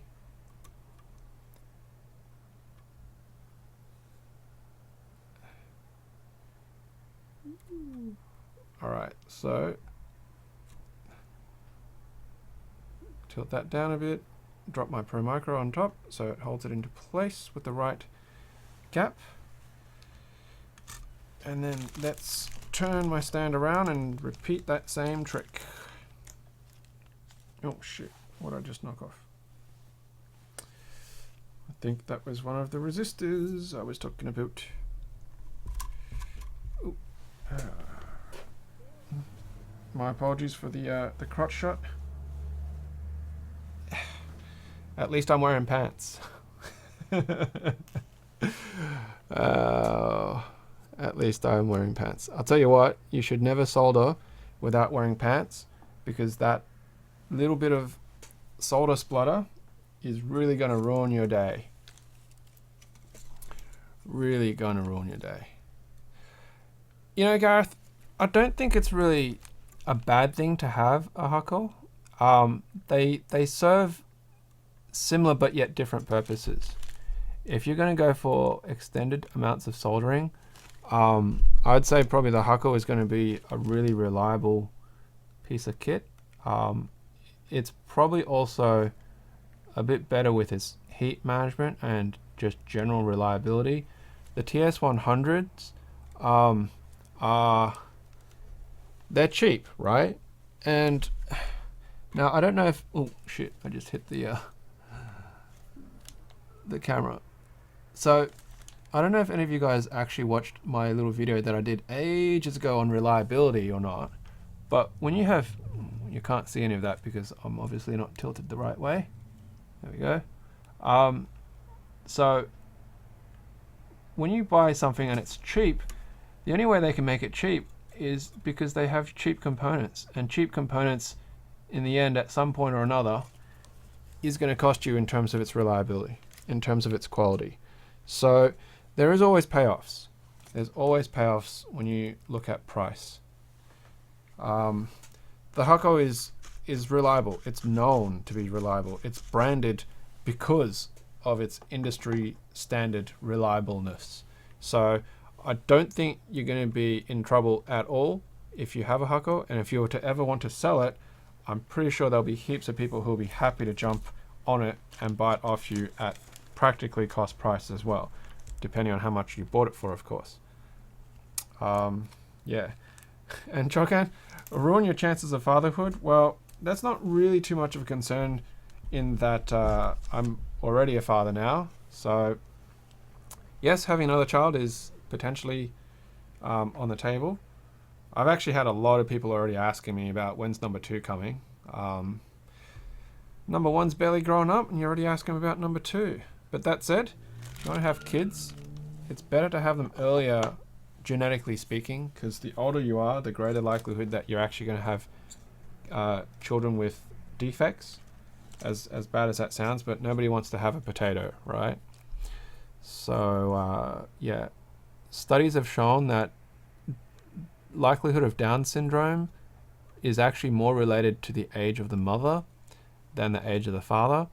And once you start going past the age of 30 for the mother of the child, their risk of Down syndrome starts to increase dramatically. So when my wife and I decided to start our family, that was our threshold for having a healthy, happy child with a lower risk of any genetic defects, you know, just how it is, then had to have the first before she turned 31. Once you actually have your first child, though, it actually does improve. It reduces the risk, but there still is always risk from complications the older that you get for the mother.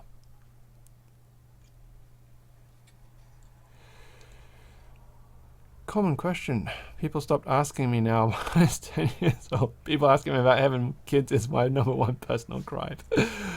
I wouldn't mind a second. I'd love to have a boy, a girl and a boy, just to, you know, round out. And of course the family name, because I'm very traditionalist in that way.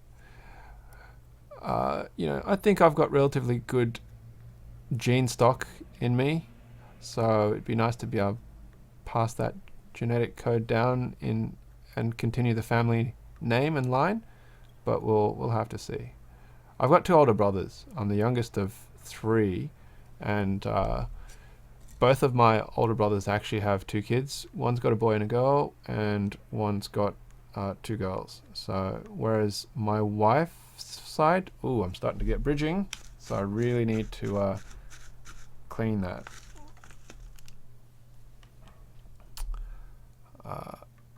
What's a fable, Nix? About Down syndrome or genetic disposition towards defects? Because if you think that's a myth, there's plenty of research to indicate otherwise. Surprised how many disorders are related to the age of. Assumed it's nearly 0, a lot higher than 0.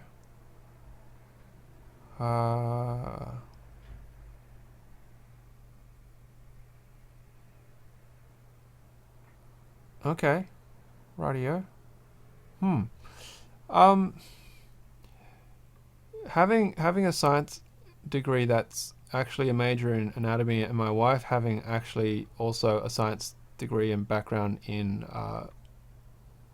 some of those medical related aspects, we do look at these kind of things quite carefully, and so we do put a bit of stock into what we've read because we personally believe in the science behind it, and we're okay with the science behind it. So, but you know, but everyone's got their own choices, and sometimes their choices may or may not be the best. Anti-vaxxers, for example, is a good example, but you know, only time really tells, I guess. All right, so some of these look a little bit weak on the solder. Let that reflow down, heat up a little bit. There we go. That one looks a little bit weak on the solder. All right. Okay, so the headers are in. Now it says mount the Pro Micro. So are we going to do the Pro Micro first, or are we going to do these 2 button switches first? Do I do the switches on, then I do the Pro Micro onto the headers? Hey Matthew Jackson, you know what's really funny? I actually got to read that message before you retracted it, and yes, I finally have got around to actually building this. So no, I don't mind that comment at all, because it's true. I've had this kit a bloody long time, and I too am glad that I'm finally building this kit, because it's been sitting here gathering dust.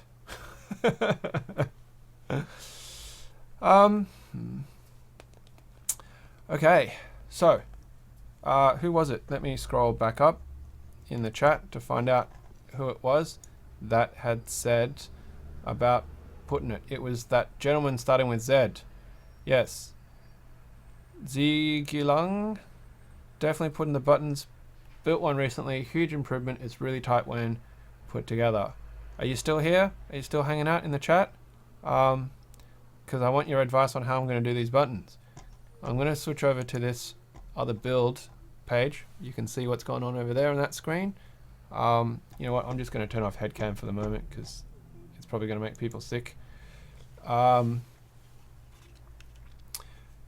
Headers, switches, Pro Micros, then button on the ground and reset pins. Okay, so I should do the actual Pro Micro first then. Is that what you're telling me? And then I put the pins onto the actual Pro Micro. I mean, the buttons on the Pro Micro. Alrighty. Mount the Pro Micro the right way. So, this is going to be interesting. Let's switch over to the build guide.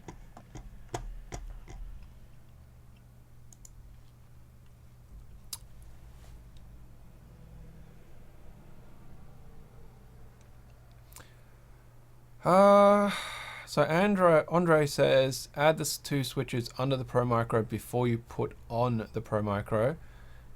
And yeah, you have a photo, it won't let you post the URL. You can basically post the URL, but just take off the header on the front of it, so it's just text. And then that way I can, yeah. This is where I'm getting confused, because the terminology that you guys are using and sharing is a little bit conflicting, because Andre is saying add the switches under the Pro Micro, whereas Matthew is saying to put the buttons on top. So it's a little bit conflicting right now, what's happening. I'm just going to unplug that and let it cool down a little bit, because it's been on not doing much lately. I don't want it to crap itself and overheat or anything like that. So alrighty, let's check out this picture. Good. I hope it's not like blue waffles or anything like that. That would be really unpleasant. Zoinks! Taking a wrong turn. What's happened to your picture?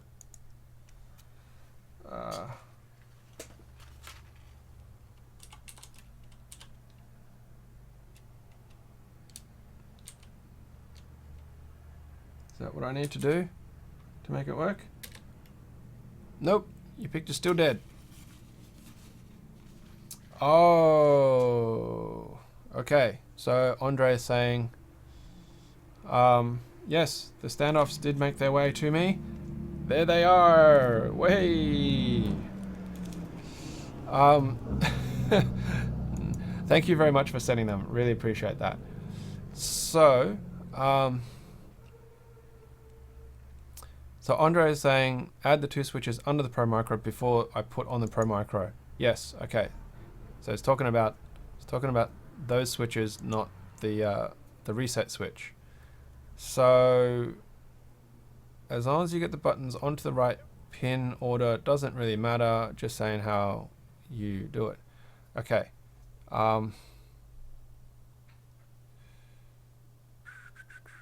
Grab the 2 switches and the top plate. So we're up to here now. Oops. Snap the switches into the plate and then line up the PCB, which is what I'm going to do. So I'm just going to take this off, give my head a bit of a breather. Whew, rub the back of my head a little bit. Oh. I hope I've actually got enough switches here for this. Otherwise, I'm going to have to change my original build intent, but that's okay. So let's go this way. Go to the table. I've got a stack of switches here. So I'm just going to count out, hopefully, if I've got 48 of these blue switches. If I don't, well, we'll see what happens. 1, 2, 3, 4, 5, 6, 7, 8, 9, 10, 11, 12, 13, 14, 15, 16, 17, 18, 19, 20, 1, 2, 3, 4, 5, 6, 7, 8, 9.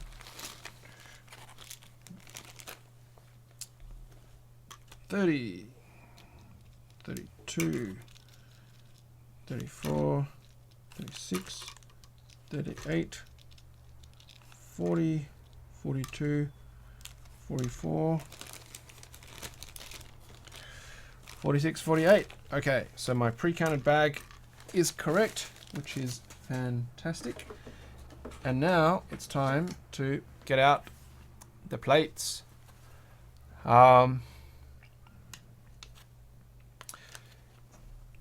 The link works, but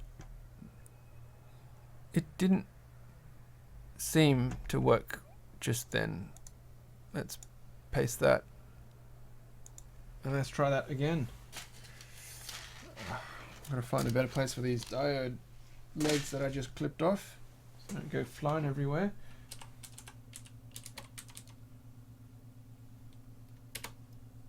I still don't like it. Yeah, it still doesn't like it, mate. Not quite sure why it's doing that. Ah, you forgot to share. Okay, that might be the reason. Now, is there an order for these switches in that they should go? Yeah, so I wanted to ask about that part. Make sure you have the plates on correctly and the screw holes line up on the top and bottom plates. So the screw holes, I'm assuming, so I'm just going to tilt that down so it's in a view. Should it be that way? Yes? Because that screw hole goes through that big fat hole. Is that correct? And then that screw hole and that screw hole line up with those two big fat holes. And that screw hole lines up with that big fat hole. Okay, cool. All right, so I won't need the bottom plates yet. I'm just going to need the top plates. Now, do I peel off this backing first, or do I put the switches in and then peel it off later? Because I've never actually worked with acrylic plates before. Gallery. Okay, let's change that again, shall we?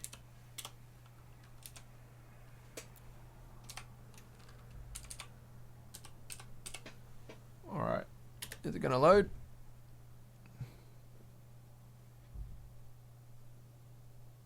No. Didn't like the gallery either. It still says not found. Take off the film first. Alright, so I'll take off the film on both sides.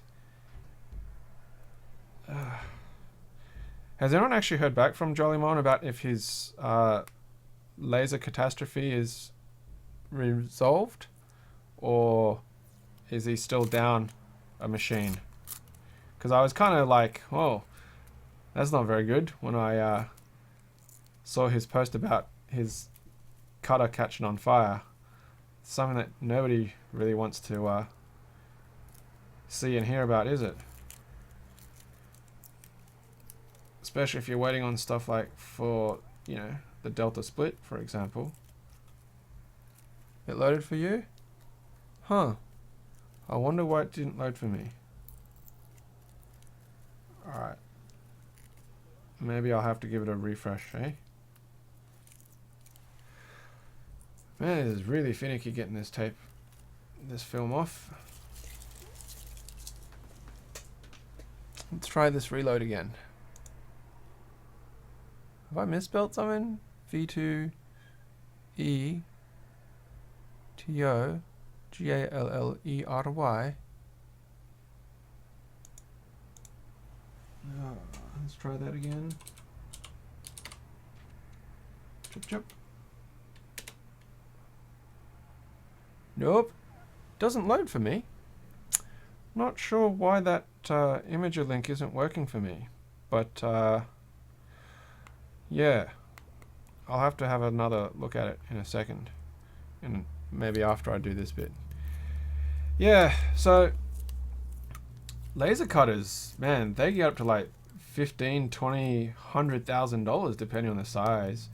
Any of you guys heard of Glowforge before? Because that looks like an amazing product. But to get one shipped to Australia, it's like $7,000, which is a lot of money. But it looks really cool because it's designed as an open end, so there's a maximum depth of product that you can use, but the width becomes unlimited because the chamber is designed so you can actually slide it in from one side into the cutting chamber and then through.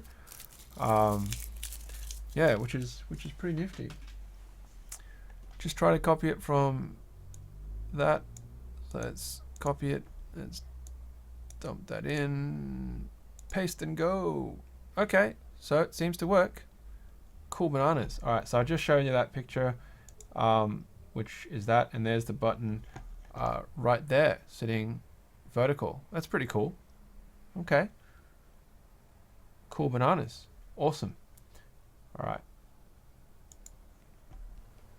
So, let's make sure that my alignment is correct again.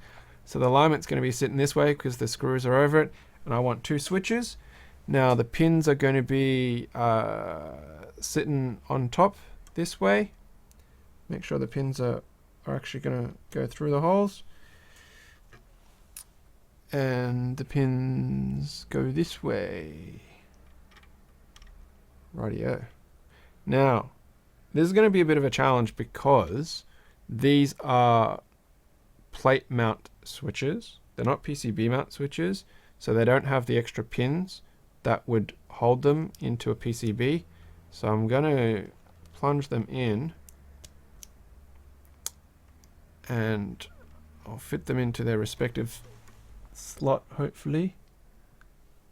Why are you not cooperating? Huh? Oh. Oh. What is going on here? I feel like Happy Gilmore when he's telling the golf ball to go into its home. Oh, okay, it's because these have a lot of sideways give. You can see how they slide a bit. It's probably to accommodate switch opening, right? Which is probably why. But you know what? Because everything's soldered in, I'm just going to be able to take it off and get them manually lined up anyway. Come on. What are you doing?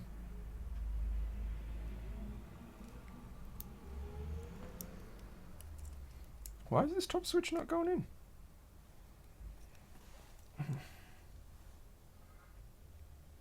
Causing me problems, top switch. There we go. All right, so both of the switches are in. There you go. You can see the pins there. But the weight of the actual acrylic top is making them sit at an angle. So what I'm going to need to do is temporarily just fill in some other switches to hold up the plate so it doesn't pull it at a funny angle. But I'm obviously not going to solder them in, am I?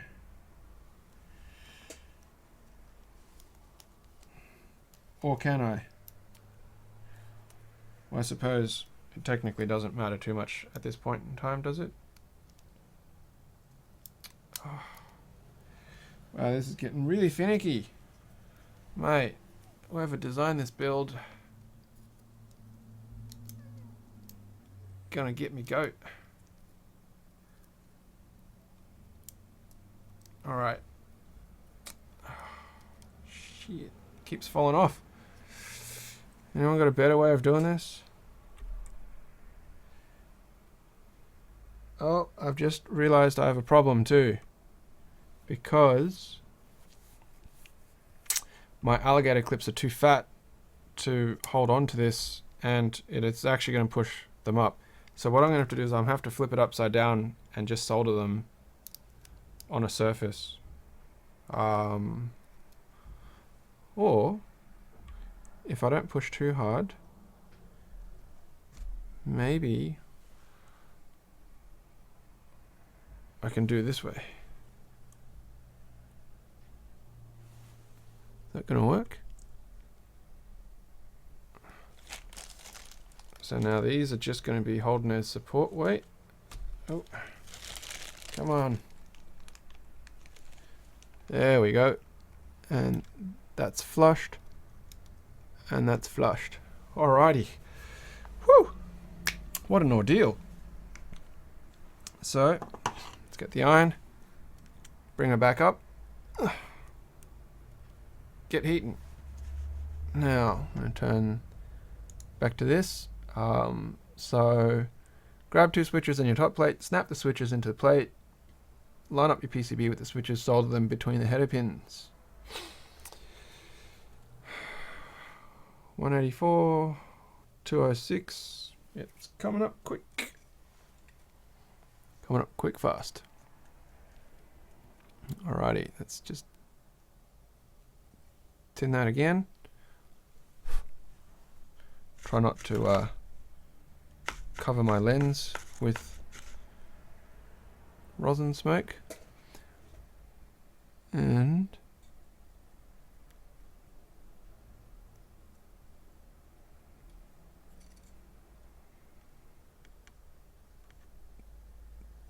got a good join there.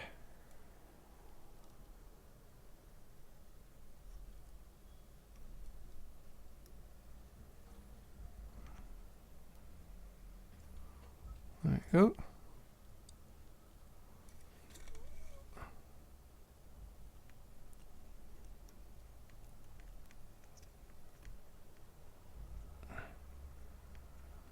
There we go.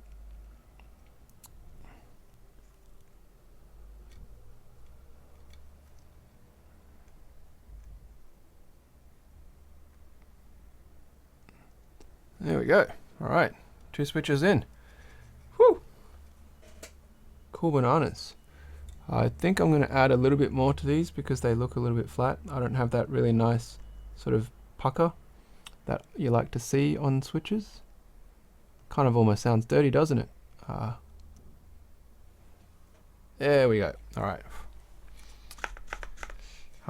And now it says we've got to mount the Pro Micro the right way. Now, because Matthew is in chat, he can tell me which way is the right way. This particular Pro Micro is going to be my right hand side. So according to this build guide,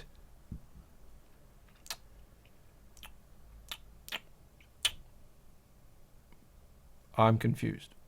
The right hand side should be facing up from this picture. So it should be this way. Can I get a confirm, please? Just gonna chill out and wait for a moment. got 14 people here. So thank you very much, guys, for coming along. If you've just recently joined, been a bit of a journey so far, 2 hours into this build, and we've almost got there for one half. We're now up to 15. Not quite at records for this channel. USB on the right, tucked up to PCB on the left. I'm confused at what that statement means, but I'm glad that you've said yes, and Zigilang also says yes as well. So I'm confident, at least, that with multiple people saying yes, we've got that right. You know what? I'm not going to keep trying to peel that off while I was waiting. Let's roll.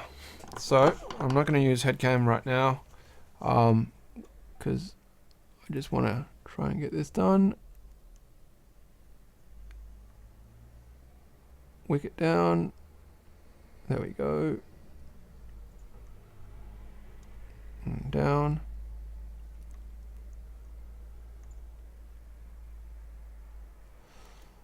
Get that down.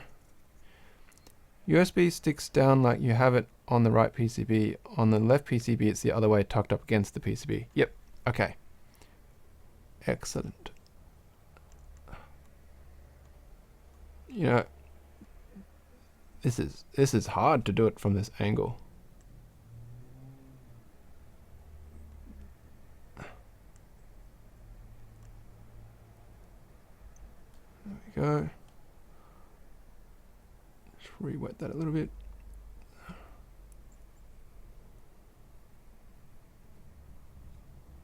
That go down. Do any of you guys use soldering ventilators? You know those boxy fan looking things that have filters on them? If you know what I'm talking about. Like Huck will make one as well, and it's like this blue box, and it can be put vertically or horizontally, and it basically is meant to suck up fumes into the filter. There was one on eBay, and I wasn't trying to lowball the guy on it, but I was trying to get it for a pretty good price, and we were haggling for a bit, and then he basically just went, nah, you know what? I don't want to do this because there's a minimum price that I want, and we're not achieving that. And I was like, well, fair enough. So I haven't really been on the lookout for another one since, because I wasn't really doing a lot of soldering. But I just thought I'd ask, any of you guys actually use solder fume extractors? You have used those fans? Just open a window? Yeah, well, I don't normally do a lot of soldering, so it's not really something that I'd thought terribly hard about, and it's not like I'm building USB cables like J-Chan was in that tiny ass room of his before he moved, and he was getting headaches from the soldering fumes. So I was just wondering if it was something that I absolutely needed to worthwhile investing for a decent one, or just a Chinese cheapie, really. The Boom Boy, he speaks. So you don't die. Well, to be honest, probably get just as much crap from living in cities anyway. Just in general from the bad air quality, especially you live in bloody Shanghai or San Francisco or something. But Sydney's not too bad at the moment, unless if there's bushfires or they're doing a lot of backburning. They have been backburning lately, and so there's been a lot of haze going on actually out there. It's not good for asthmatics, but yeah, it's been super crazy hazy and windy lately, just in time for summer. Those big fires.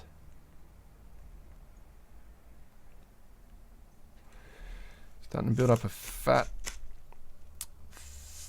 blob on the end of this iron.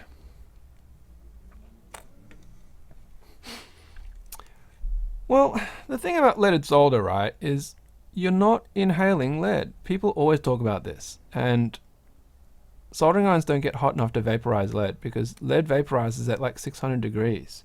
So you're really only breathing in rosin fumes. And yes, you can have solder splutter, which the fan's not really going to help too much on. and the splutter is really what you're going to be concerned about with lead contamination. So as long as you actually clean up before you eat with your hands, it really shouldn't be an issue. I mean, considering how much soldering work a lot of people in the older generations have done, and there hasn't been mass cases of, you know, people going insane and having schizophrenia, I don't think leaded solder is really that bad. I know industrially speaking, they have this, you know, removal of hazardous substance regulations simply because of the environmental aspects of e-waste going into places. That's really more about that than the actual lead and the person doing the using and making. Okay, so that looks all right. Let's rinse and repeat. So I'm just going to put that to the side for the moment. Whew, man.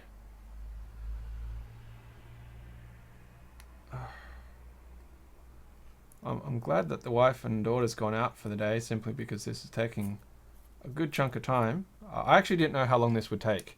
I hadn't really estimated it, and nobody has really ever said how long it takes for doing these kind of builds. And of course it all depends on how well you've got stuff set up and how confident you are in knowing what you're doing and how fast you solder, blah blah blah blah. So I don't know if this is about on par or not for building a let split, but we're getting there. Soldering the switches itself is actually pretty quick, so at least, you know, that's not really an issue. It's just all these fidgety bits. The boom boy, don't want to die prematurely from making so many keyboards. Mate, at least you went out doing the things you love, right? I mean, tomorrow we could have war with North Korea, and then we're all just going to go up in a great cloud of nuclear active dust for all we know, or tomahawks coming out of the air. So sometimes it's all right to live a little.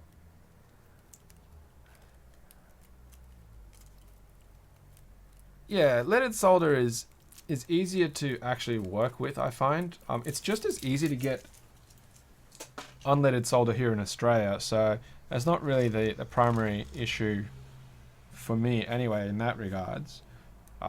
It's just really workability, I suppose, because I just want to be able to do stuff well, easily, without hassle. Trying to re-wet lead-free solder is such a pain. It really was. So I definitely prefer to use leaded.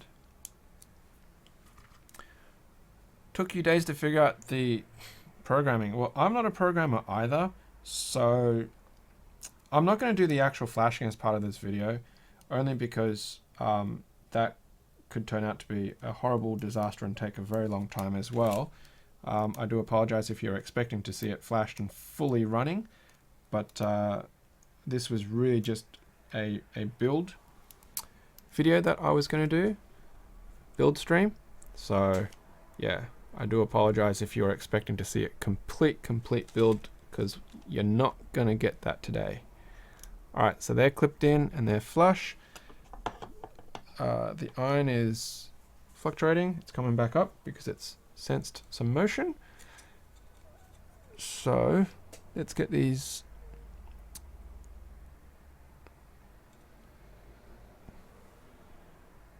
two switches in. Yes, okay. I was like, wait, what am I doing again? Having a mind blank. Smoking too much rosin.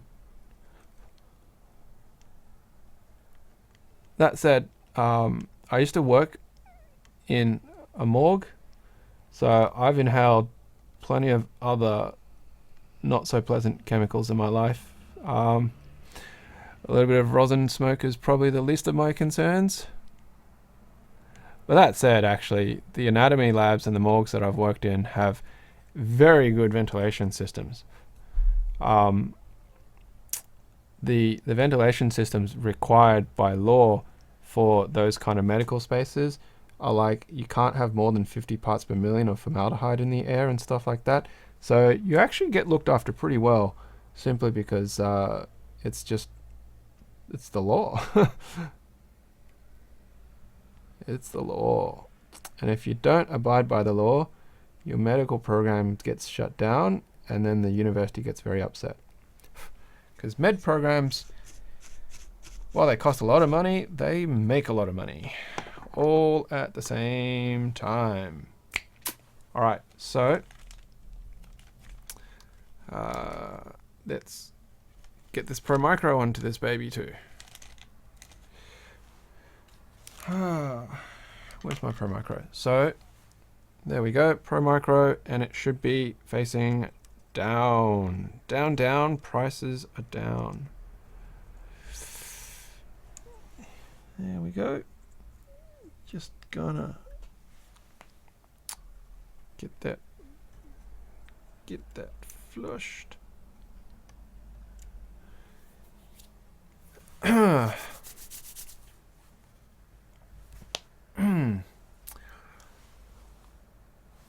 The Pro Micro is sitting pretty good.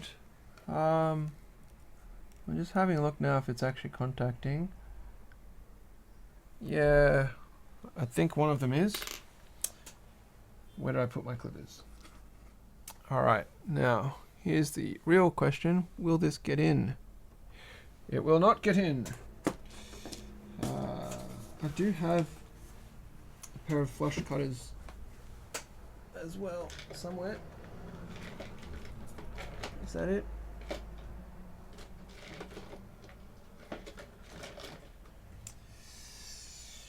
Haha! Let's see if this guy will get in. Yeah. So just trim the top off that. Trim the top of that. Bumping the microphone in the process. My apologies. Hot soldering iron. Love that smell. Alright. Let's try this again. Formaldehyde is amazing. You never forget the smell of formaldehyde in the morning. And I have said this before, and I will say it again, but I've also tasted human flesh before. Well, no, I've tasted chemically preserved human flesh, and it's not pleasant. It was an accident. I didn't actually, like, cannibalistically eat somebody, but I was working with my mouth open, and I accidentally slipped while I was working, and I flicked up a bit of tissue, and it went into my mouth, and of course, I didn't throw up or anything, but I was just like, bleh! Went over to the sink and spat it out and rinsed it, and my boss and my colleague were just cracking themselves up, and they were like, that's why you don't work with your mouth open. And it's just because, like, if you're not really if you're concentrating, you're not really thinking, a lot of people, it's quite normal to have your mouth open just a little bit. And they were like, you know, we got face shields if you want the face shields. I was like, nah, it's not going to happen again. And you know what? It didn't. So it's definitely not a pleasant experience. I wasn't concerned. I didn't get sick or anything because there's no viruses or bacteria. It's all, you know, chemically preserved, so the tissue was fine, but it just was unpleasant to think about. I've had a lot of jobs. I've had a lot of really interesting experiences, and I'm very thankful for it. So makes you a rounded individual when you get opportunities to do things that a lot of people don't get to.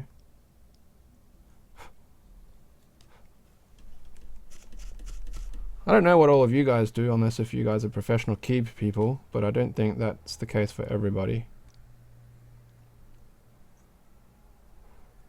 Be pretty cool though if you were. Kind of like how J-Chan's pretty much key clack is his job. But yeah, Few and far people in the community can afford to do that at this point in time. That said, there's, you know, millions of mechanical keyboard users out there. They're just not necessarily niche power users like a lot of us are. There's still time. Now, while I remember, if any of you guys know Wootpatoot on Reddit, he does chill caps. He's just launched his store. So if you want to find it, I think it's chillcaps.win is the actual site. Can someone just check that? Just chuck it in, chillcaps.win. And yeah, you'll see his store. He does like die sub caps. So if you remember ages ago, Bus Gamer released that post of his, that thread that explained how he makes his die sub setup and how you can get it from like just buying, you know, eBay die sub print sheets and stuff like that. What was that one contacting? There we go. Yeah, and so he decided to give it a try, and apparently it works pretty well. And so he's been doing die subs for people, his own novelty die subs, meetup die subs. So yeah, he's just launched the store. So if you want to support somebody else in the community, by all means, head over to that site and check it out. URL works? Fantastic. So yeah, always more than happy to shout out. And it's the same for any of you guys. So if you guys have anything that's happening, and it doesn't even have to be keyboard related too, by the way. If you got fundraising, if you got something going on with your business or your work, you got a sale or you got a special going on, and you want that shout out, just let me know, man. Because more than happy to get it going and involved. All right, so my Pro Micros are in. They're on the right way, I hope. We've got everything else done. What do we do next? We want to put these switches in, as in these push button switches, and then regular switches. Is that what we're doing? Whew.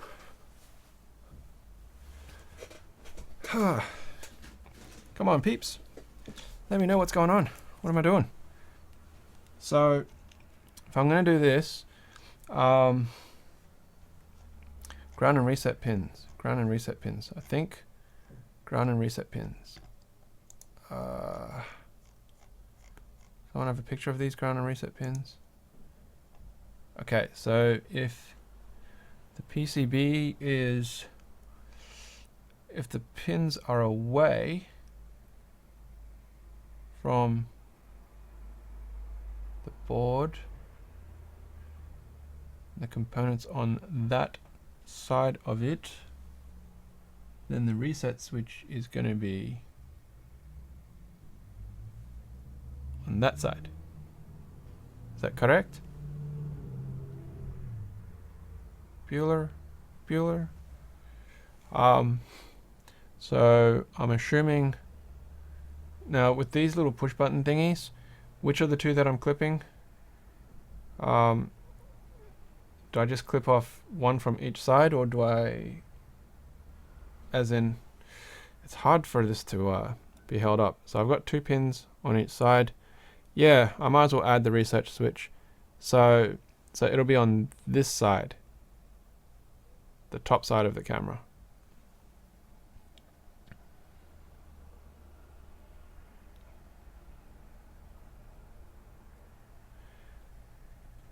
And then it'll be two from one side clipped. Okay, so I want to cut both from the same side.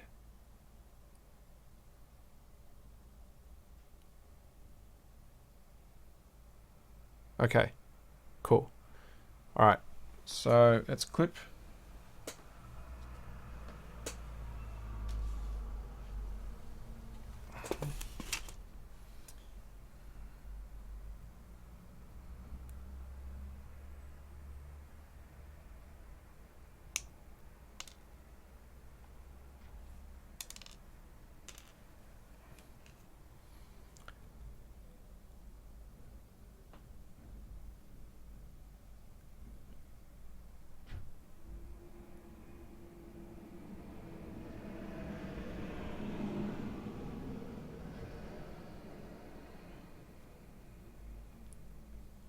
you know, even if I stuff this up, I can still manually short those pins anyway if I need to, right? So it doesn't really matter. Okay. Sorry, that was a bit of silence there, but alrighty. Now, it's the second and third pins, isn't it, that I need to solder on. So I need to do that. I need to bend them. Is that correct?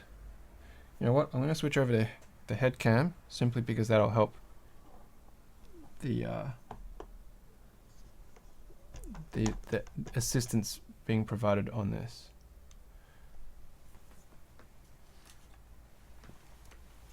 All right, let's get head cam back on. Chuck the cable behind my neck. Alrighty, so I want the second and the third pin, as Matthew has said yes, and I need to somehow bend them so that they're going to be a little bit closer on the inside. There we go. Alright, and then I'll rest it down like that, flush against it. Yeah, okay. Let's just drag that a little bit closer to me. My iron's coming back up to temp.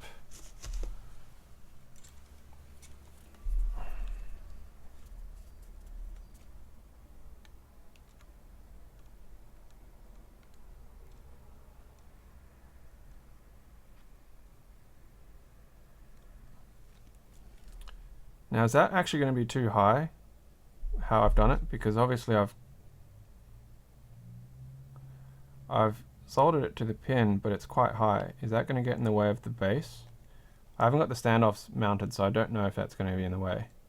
Do I need to push it further down and then this switch will be like, or do I clip it at the height of the top of the switch?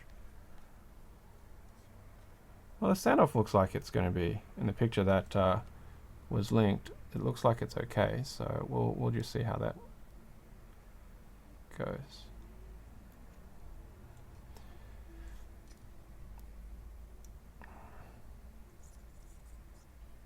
What are you doing?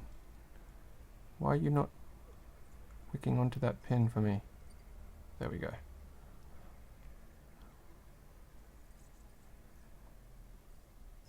Pull that down.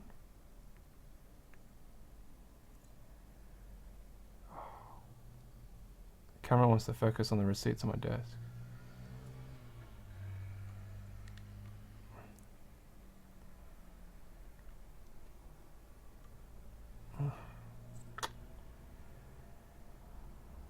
Okay, so it doesn't seem to be moving, which is good. Yeah, I might do that actually. I'm going to pull out one of these standoffs and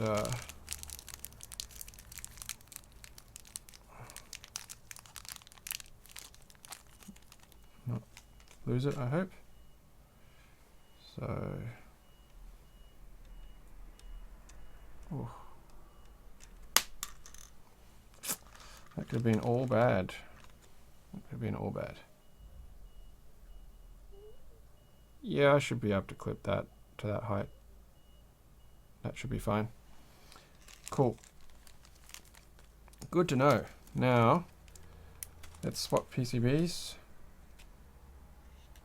And then we're almost there. We're almost there. There's the other one. And it's going to be on that side, isn't it? Ground and reset buttons. Visual.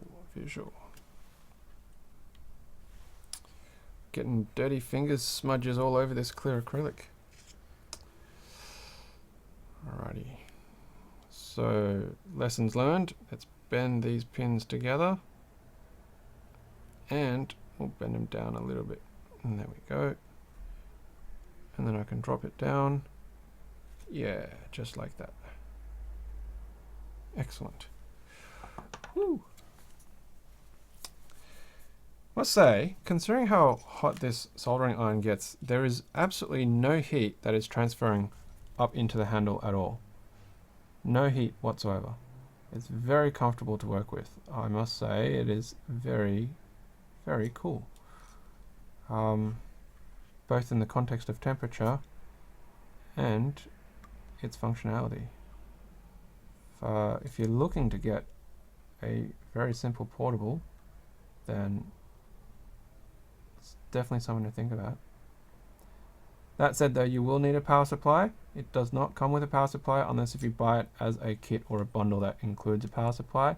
And what T-Cobb was saying earlier about the hot coil is at least with a soldering station, it's included. It's part of the package, right? It's part of the station, so you don't have to worry about actually needing to get a separate power supply. Okay, switches are in. That's pretty solid. Well, reset switches are in. Now at this point in time, is all I'm doing left to mount the actual switches and then to solder them in? Is that where we're at? Anybody? Wait for the 20-second delay or whatever it is.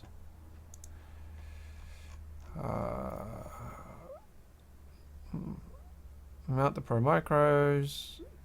We'll trim the switches later. Clearance is going to be tight. Ensure the orientation. Trim the excess. Mount the rest of the switches. Okay, so I think that's time to start mounting the rest of my switches.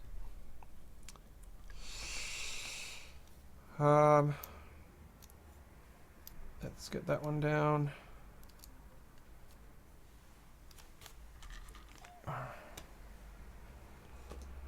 Oh, I'm going to turn off headcam because that's probably going to make somebody get sick from too fast movements. Trim the Pro Micro stems. Well, I can always do them after the rest of it's built, right? No? Because it's not going to get in the way, is it? At least I don't anticipate that it should get in the way.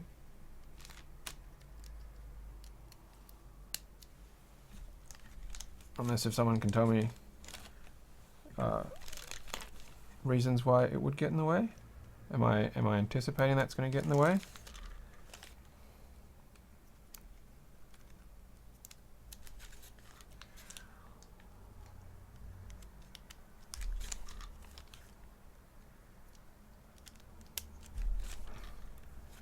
You know, the funny thing is, like we were talking about grab bags earlier, I actually don't even have a key set for this, so I'm gonna have to vomit it up. I'm not even sure how many 1U DSAs I've got, but it's part of the fun. I suppose I can always try and 1U them in other profiles as well, so we'll have to see how we go. It is actually quite therapeutic to build keyboards, I find, which is why I do quite enjoy it. It's always nice to create stuff. Being an engineer, that's also one of the reasons why I like what I do, is because you design, you develop, you put on your thinking hat and try and solve problems.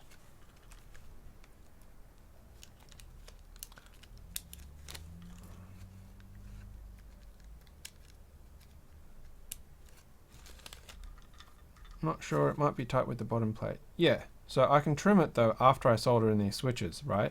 I don't have to trim them before I solder the switches in. There's no reason why I need to trim the Pro Micro header pins before I put these in. Is that right? That's what I was more asking about than anything else. I'm just going to take those away. I'll put that down there and just give it a good press. Make sure that they're all spikily flush against their respective switches. and then I can start getting my soldering on. Now what I'm going to do is I'm going to mount this upside down because I've actually got headspace here, and then I can just do a support hold over here instead of, there we go. So the iron's down at 300. Now that it's sensed movement, it's starting to rack back up again. So obviously its default heating profile is it's going to conserve energy and preserve the tip by jumping down temperature before it ramps up once it actually has motion sensoring. So let's return my tip. Now I don't use rosin because I've got rosin core solder, but if you are using non-rosin core solder, obviously you would probably want to rosin it as you go as well. Now down here, as you can see, is my dodgy spool holder that I designed. Seems to be working all right. Still got 11 people watching. This is really cool. Thank you very much, guys, for hanging around. I don't really have anything that I can offer you except this build video. I don't have anything I'm giving away or whatnot today, but if we hit 800 subscribers, we're going to be doing a giveaway for The Board Podcast mug that will be produced by Teespring and sent out from a Teespring shop anywhere in the world. So if you haven't subscribed and you're actually checking out this, oh, I'm sorry, you couldn't see what's happening because my head position was, the camera wasn't positioned right. So yeah, if you haven't subscribed to this channel and you're interested in mechanical keyboards, if perhaps you're interested in doing builds and you've never built one before, which is why you're actually checking this out, then please hit subscribe. Would love and appreciate your subscription. So, and then of course, as we hit our milestones for subscribers, we'll be doing giveaways. 800 subscribers is only about, I think, 13 subscribers away, which is pretty cool. Tell you what, at the start of the year, when we started the YouTube channel, I actually didn't think that we would get this many people so soon and so fast. So I really, really am in awe of everybody. And I want to say a huge thanks to Ski with Pete from One Up Keyboards, because he gave us a shout out on his channel during one of his live streams, and that gave us a whole bunch of new people as well who came along. I want to say thank you to Mendez from Tay Keyboards, because he gave us a shout out as well with his video from the Sydney meetup, and that gave us another jump of people. So, you know, giving them shout outs in reverse as well is fantastic, because it just spreads the love. There's no reason why you can't be subscribed to more than one keyboard channel, right? Our content might be similar, but at the same time, we're all different people. We all do things differently. We have different opinions. We have different build skills, preferences, techniques. And that's, I guess, part of why we do this. We want to share, we want to have a bit of fun, and, you know, come along this journey with you all.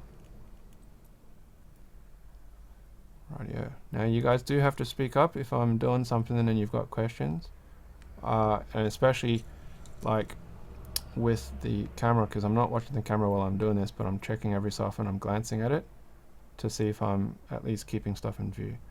Not be able to do much about its focus though. Can't really control the focus aspects, but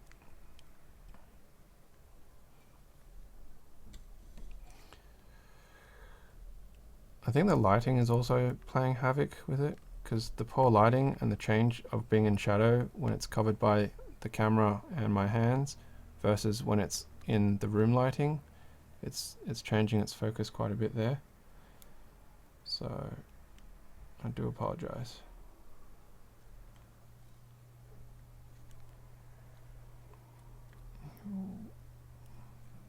Now, I've said it before in other episodes and streams as well, but I've got another 2 keyboards that I need to build too. So I've got a Let's Split 75%er and I've also got a hand wire keyboard, a 40% keyboard that I need to build at some point too. Recently I managed to acquire some more switches. So originally for the Let's Split I was going to build it with cherry greys, but what it turned out was I didn't have enough.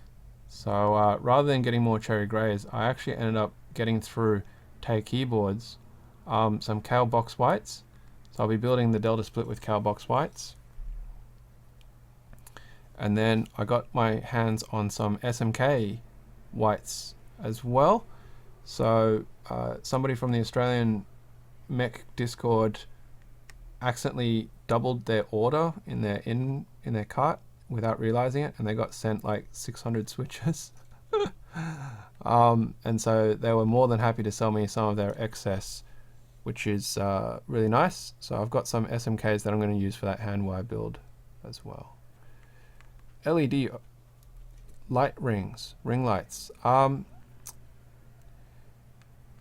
If you can send me links to the board podcast at gmail.com if you want, or you can put them into comments into the video, not the actual chat, because the chat doesn't get preserved as part of the video.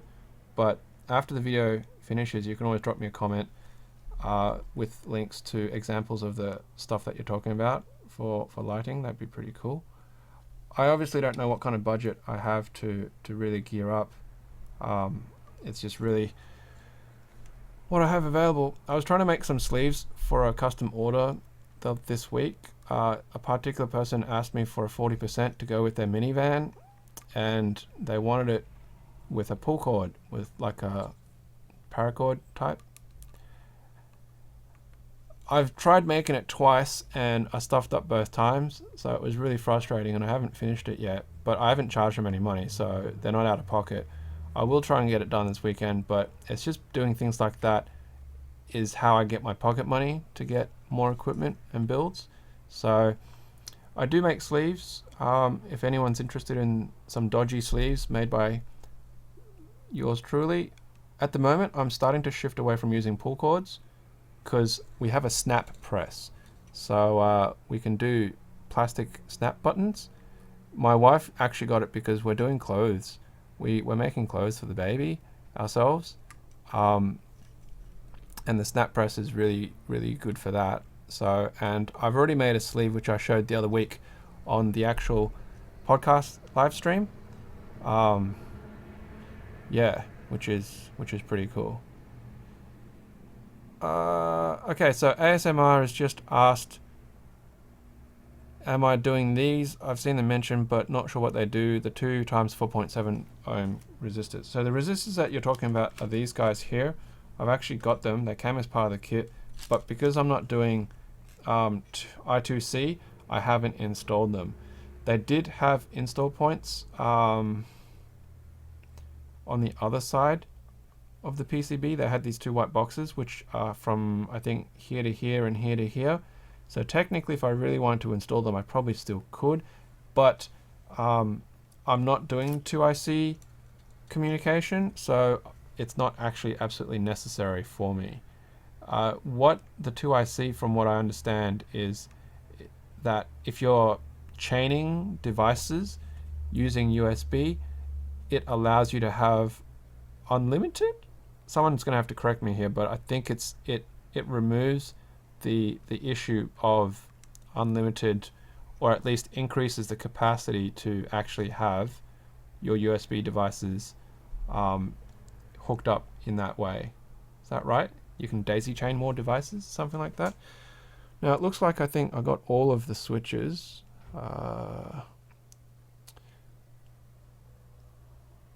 Okay. Let's just clean that off, pop that back in the holder. Woo!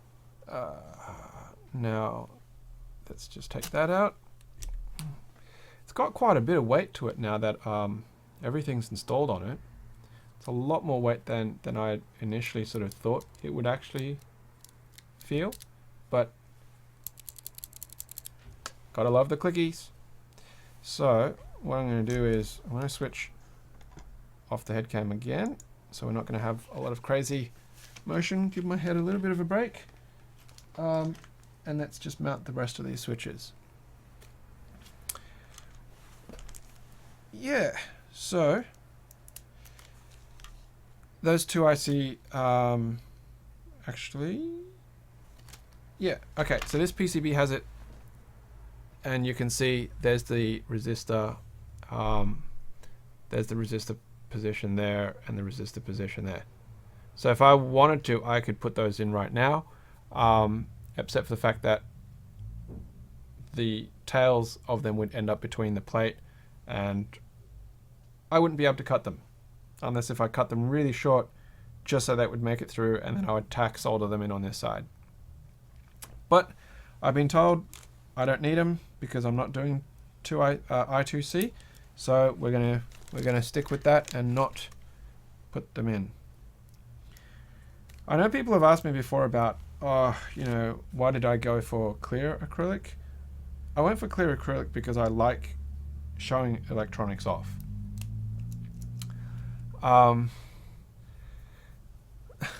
What's my nick in the Australian Discord? I am known as the same as on Reddit, which is Flaread. Flaread. The thing about having electronics, especially custom built, is you want to be able to see it, you know? In terms of aesthetics, I like being able to see components. I like old school stuff. I like, you know, valve amps and tubes and all that kind of stuff. So I thought having clear acrylic would be nicer in that way. And because I'm not using backlit, it doesn't really matter. And because when you look through that plate, just like the way it is, you can see the diodes, you know, and that's really cool. And on the underside, you're going to be able to see the Pro Micro, and you can see the TRRS jack. And so as a talking piece, I feel acrylic clear cases are really good for that. Really good for that. The Boom Boy, if you're still here, you have the ability to help these gentlemen out. So if you want to chuck an invite link for these folk, and also don't forget that there is the Australian Facebook keyboard group as well, if you're into Facebook. I know not everybody is, so that's fine if you're not, but it's as simple as going to facebook.com/groups Pcbs, Keebs, because, you know, Australians and Keebs. Last two switches. We're getting there. Marathon, almost 3 hours. All right, so once again, just going to put that down on a flat surface, and we're going to push down on the PCB. Make sure, because these are plate mount switches, they're not PCB mount switches, we don't have the pins holding it to the PCB. Make sure they're all in, nice and firm. And then we're going to give them the clamps. Clamp them. Futurama. Rick and Morty. Whew. All right. Back on with the head cam. Head cam. We are.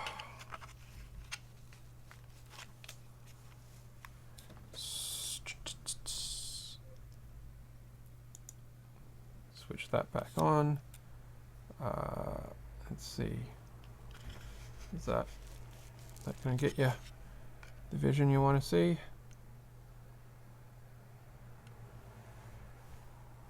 Alrighty. Is that too high? Too low? Let's try that.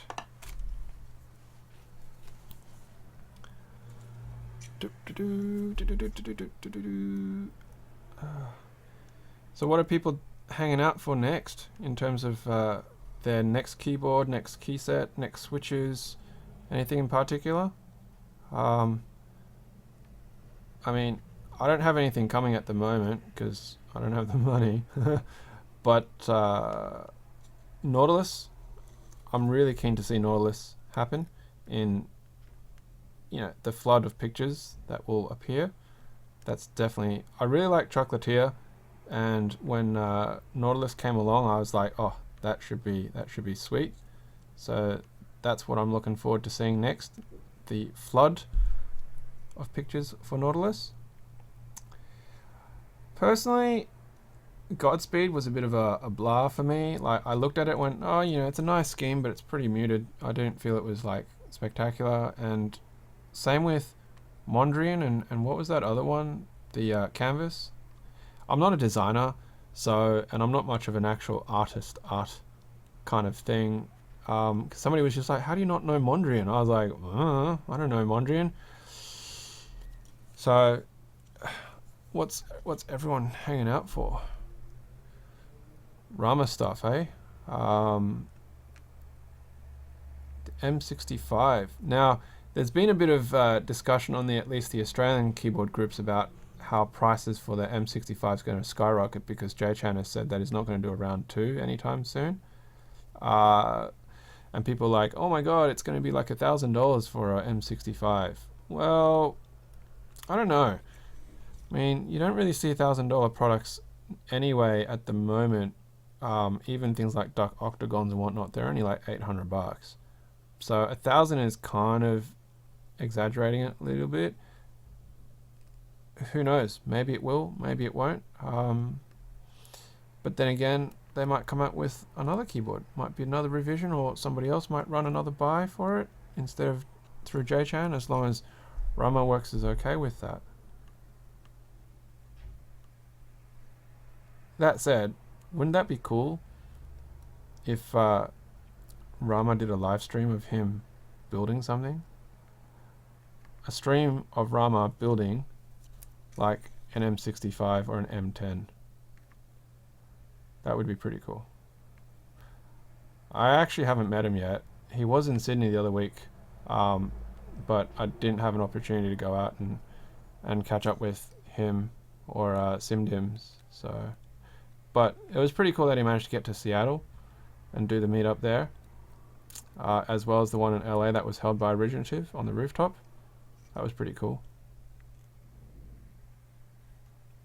Fortunately, he didn't come to Sydney meetup because it was too close to them departing for the US. A mitosis. So I saw a mitosis at the Sydney meetup, and it's small, like it's tiny. I like the concept, but I'm not a huge fan of stuff that needs batteries. So being Wi-Fi and whatnot, or Bluetooth, it's Bluetooth, right? It's Bluetooth. I appreciate the technology, and I certainly know that there's going to be a lot of application for it, but not my swag. Not my swag. Oh, losing the camera positioning. It's kind of hard because when I'm doing this, my line of sight, I can just move my eyes. I don't have to tilt my head, but because the camera is related to my head, if I move my eyes and I see what I'm doing, but the camera is not moving with my head, then obviously you don't necessarily see what's going on. I feel that like Google Glass in this application would be pretty awesome because it's essentially what you'd want, because you're seeing that real, true first-person view of what the person's doing. I don't know what happened to the Google Glass project, because I heard that they're still working on like the next version of Google Glass, because Microsoft's been working on, you know, a headset kind of thing as well still. I believe there's potential for it. There's definitely application. It's just about finding the right use and market for it, and also addressing issues such as privacy and security. So obviously the wrong use of it can lead to a lot of problems and headaches. So yeah. Definitely interesting times ahead for all technology development.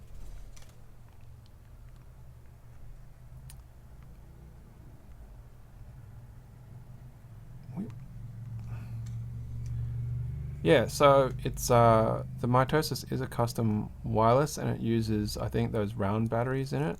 I saw it at the Sydney meetup because the actual designer for it was there, which is pretty cool. Mass drop stuff shipping delays is what's up with that. Hey, there's been a lot of stuff that's been delayed lately. Of course, because Mastrop doesn't manufacture all of them, some of them are out of Mastrop's control, but it doesn't look nice, and customers obviously get upset about it when they're promised goods that they don't get within certain time frames. You're looking to build a plank, hey? That's pretty cool. A split or a plank. Steel plate and CNC, that would be expensive though. Melbourne meetup? No, I'm not coming to Melbourne meetup because I don't have any money. Isn't Melbourne meetup like on the 26th? That's like next weekend, right? I haven't been to Melbourne in years. Just trying to think when was the last time I actually went to Melbourne. Whew. Google Glass was renounced as business-only product, so the Explorer Edition has been the Enterprise Edition. It's now used for assembly lines in certain companies. Yeah, okay. I think BMW use Google Glass because they have it designed so that they can use it for job tracking and stuff like that, as well as being able to capture production quality, which is really cool. I think my workplace would probably certainly be able to appreciate the use of Google Glass, being in engineering and maintenance, but it's definitely not a cheap exercise to get involved with Google Glass. Now, are we done? Is this all the soldering that is required for this baby? Because if it is, we can celebrate. We can celebrate. Just roll my solder back up, and that's it. Everything is soldered. I'm going to unjack the iron, and then it can cool down. I must say that the U-Haul holder did really well for that. Don't think I need to create another soldering iron holder for it. Oh, man, that is a relief having that camera off my head now. Woo! But you know what? That was actually pretty fun. That was pretty fun having it on. So, where to? Where to from here?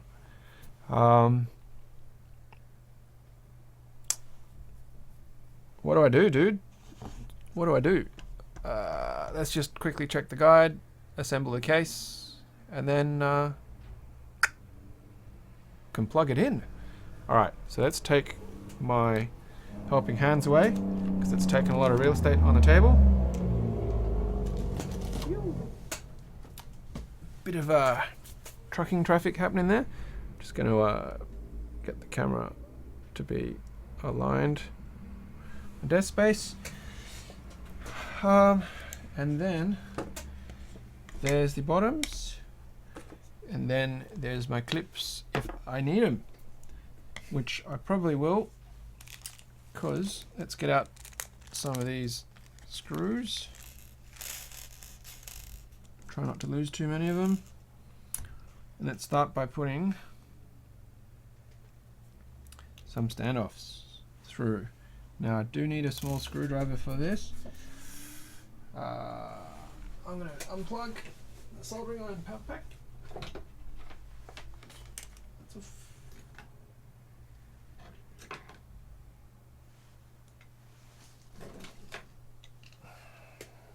Alright, screwdriver.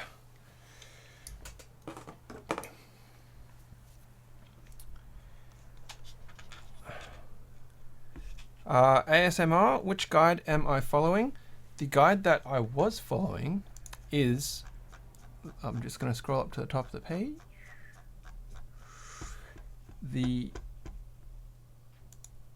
Let's Split guide on NICINA Box's GitHub repository.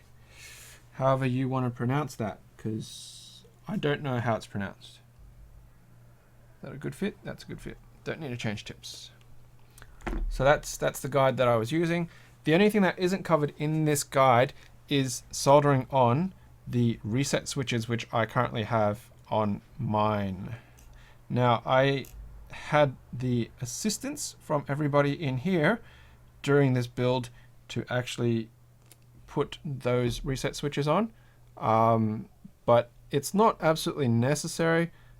It's just an additional, I suppose, feature to have. So I'm just going to back that out. To be honest, I actually found the guide by Googling Let's Split V2 build guide. So that's how easy it is to actually find that particular guide. So let's just come back onto the table and drop the get in the hole. No worries.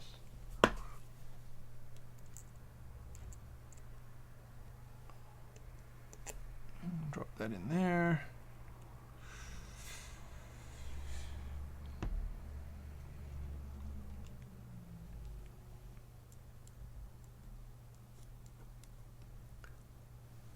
Went down to 9 people now. Definitely did not break our record today of number of viewers, but that's okay. I don't anticipate to, especially because I didn't advertise that I was going to run a live stream.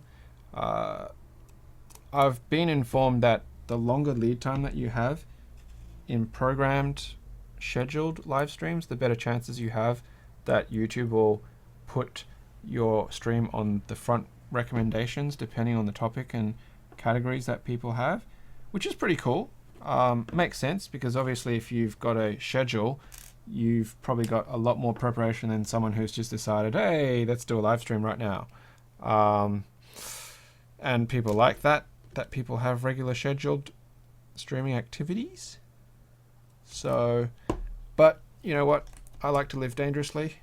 Well, not really, but I'll just pretend. I don't have a middle name, so maybe we can call it Danger.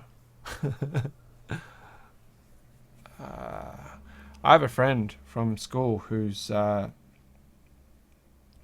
middle name is a girl's name, and the reason why his middle name is a girl's name is because his parents didn't know if he was going to be a boy or a girl. They were waiting for the birth, and so they were like, well, let's choose the names for either gender.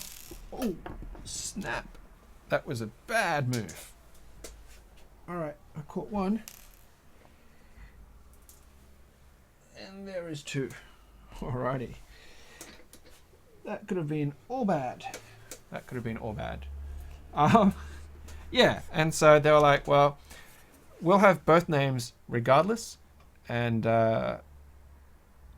depending on what gender will be the main name, and the other name will be the middle name. So he's got his name, and then his alter gender name is his middle name.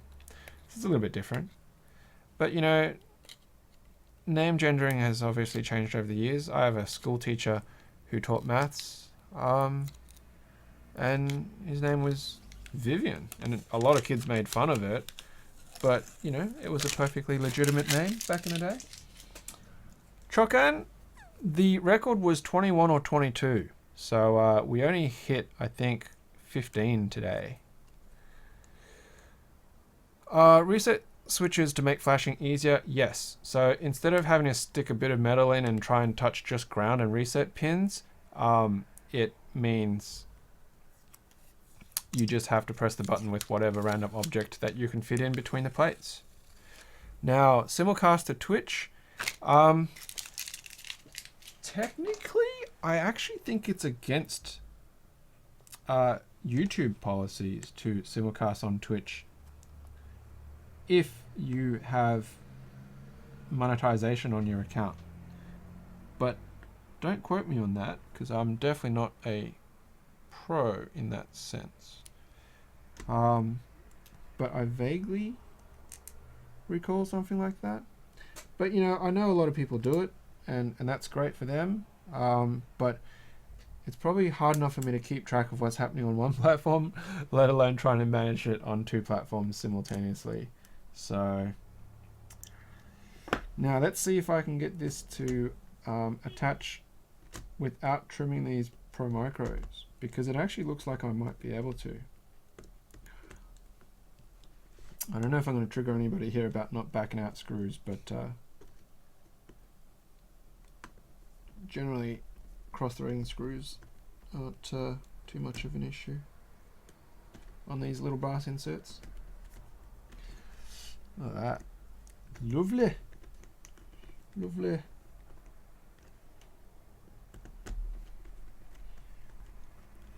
Sweet. Has that caused an issue? Is that causing an issue? Oof. I think it's all right. It's firm, but not too tight, because if you make things too tight on acrylic, you'll crack it. And nobody wants to do that on a build that they've just gone and spent 3 hours building. Definitely not me. So there's 1/2 of a let's split V2. Sweet. Look at that. Bam.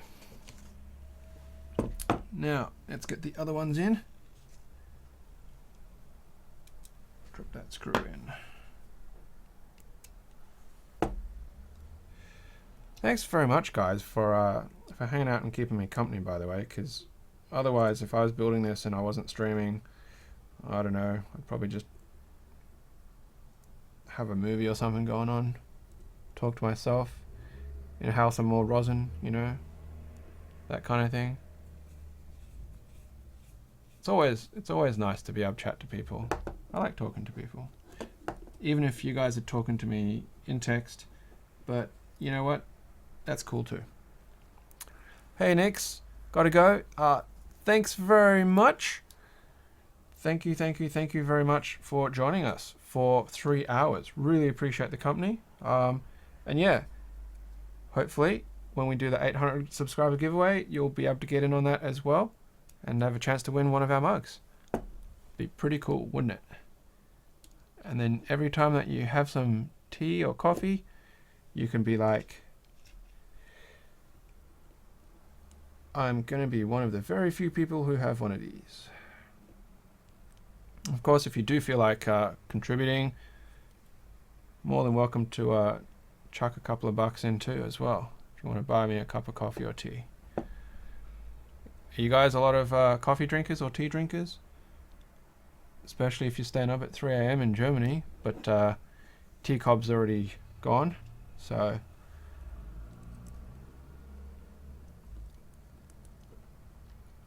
I do a bit of cold brew.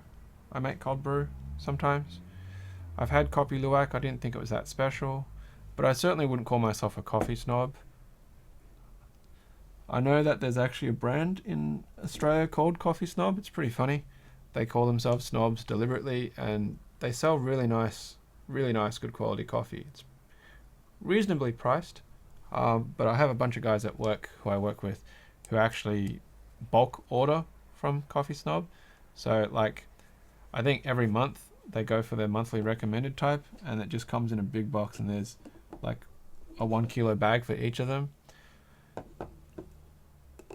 There's a lot of guys in the office who are very much into coffee, to the point where they actually have their own personal coffee grinders that they bring into work and have at their desks, so that they can actually get their grounds done to their personal preference in how fine or not fine. I'm just like, wow, that is some serious dedication to your daily cup of joe.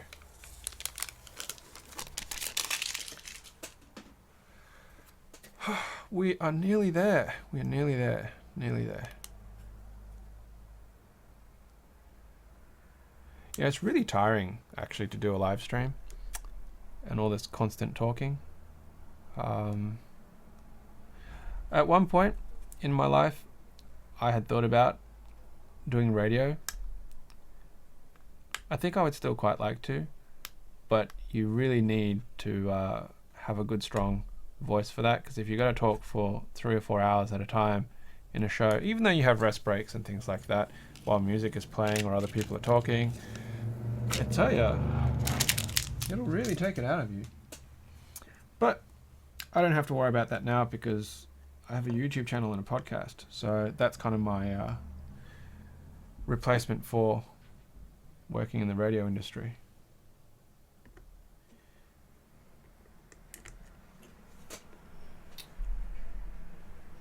Oh, what? Dude, is Michael still in here? Yo, Michael. Dude. You sent me a screw that's a Allen key head. It's not a Phillips head. What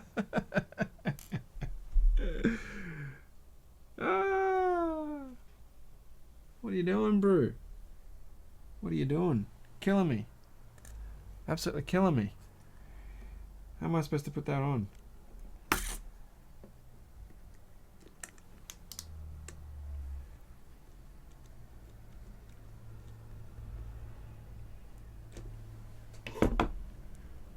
Gonna be one screw down. Does anyone know what size these actual standoffs and screws are? Are they 2.5s? Are they 2s? Can someone please confirm?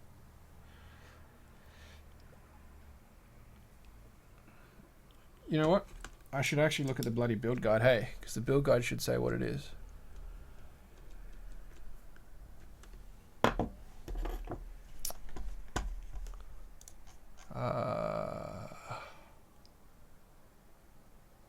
Are these M3s? Really? I don't know if I've got an Allen key that small. I wonder if it's the same size as the TS100.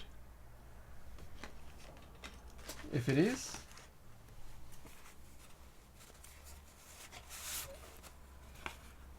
yeah, I try and keep the channel relatively friendly, because I've actually had people in the past. Oh, it fits. Okay. Hallelujah. Now, the real question is, does it even match the thread? It doesn't match the thread. Won't even go in. It's the wrong bloody size. Alright. I'm going to need that anyway in a second to undo. Is this cooled down sufficiently? Yeah, okay.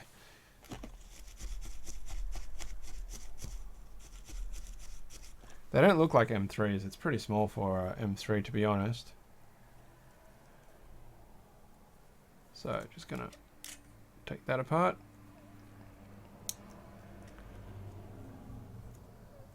Well, this TS100 certainly did a good job. Very satisfied with how it performed.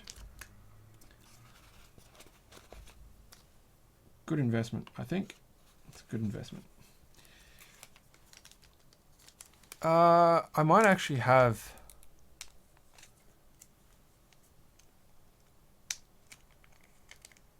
that. I might have a spare screw.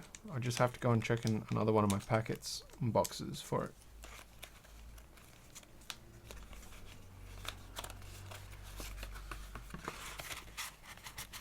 Yeah, so just going back about the filtering, the reason why is because I've actually had a lot of sort of random spam comments and crap like that in the actual comments that I have to moderate. So I was concerned about similarly if people had turned up in the actual live stream and said unsavory things. I know that I've been in other streams from other people when they've been doing stuff that you do get randoms that come in here and obviously say things. So I've got a bunch of screws here. I'd bought these for someone else, so I wonder if they're going to be, because these are M2s, so I'll see if the M2s are a fit or not. Yo. Of course, I only want one. I'm just going to end up shooting like a million of these things out.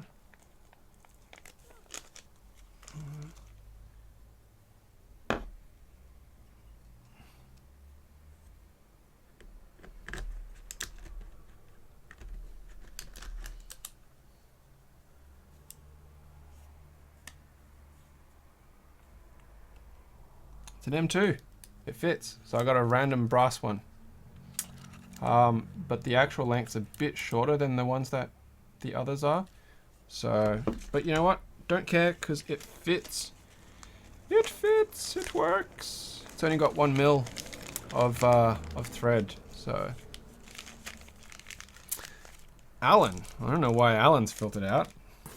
I don't think I've set the word Allen to be a dirty word. That's pretty funny. And then here's my TRRS cable. There we go. Done. How cool is that?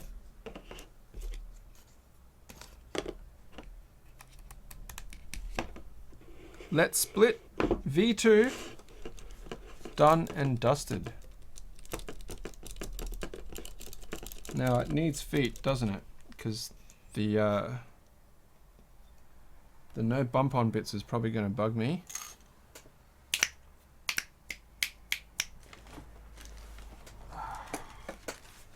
I've got crap everywhere. Just so much stuff everywhere. Let's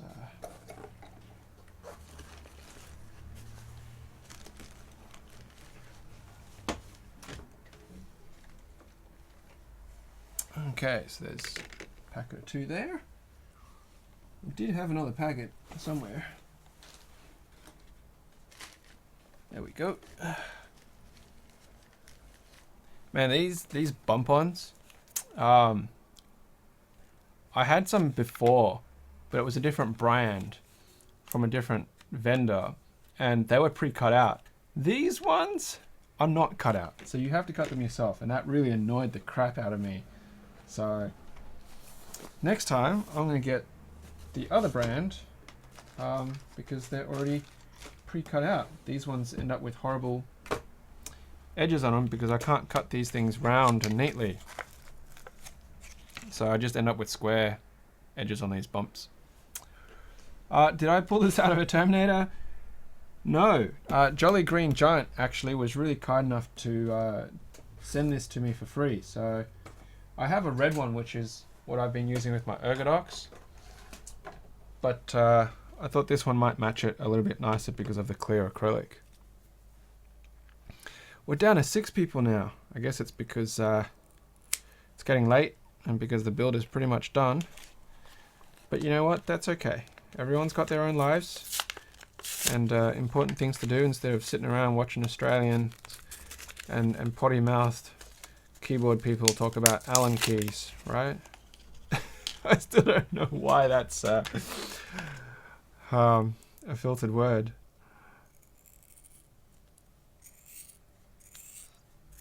So that'll be for 1/2, and then I just need 2 of these.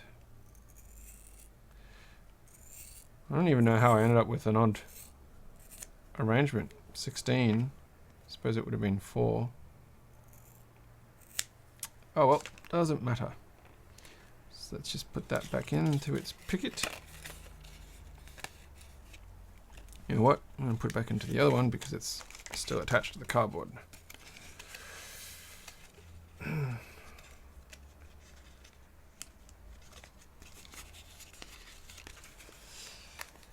Allen keys. Allen keys, hex keys. I don't even know why they've got different names, to be honest.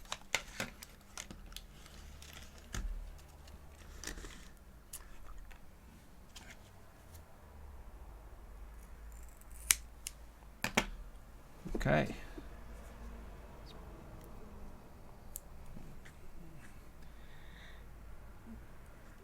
Just one in the corner.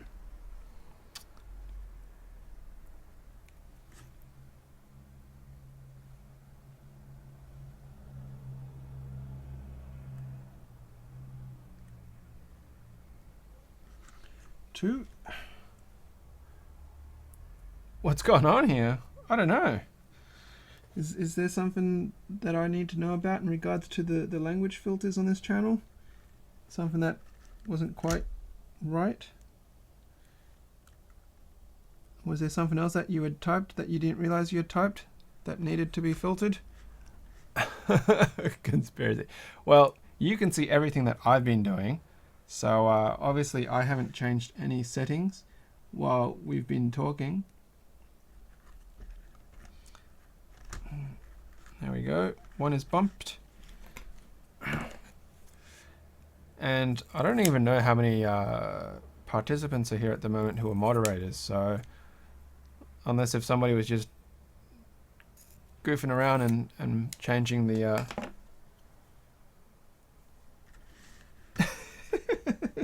It's so funny. I don't know why Allen key might have been censored. That's just it's such a random word. Why would Allen key be censored? I can't imagine I had set that. I put like the standard swear words in, but, and you know, the N word, right? Because ain't nobody got time for that one. But I don't know why Allen key would be rejected.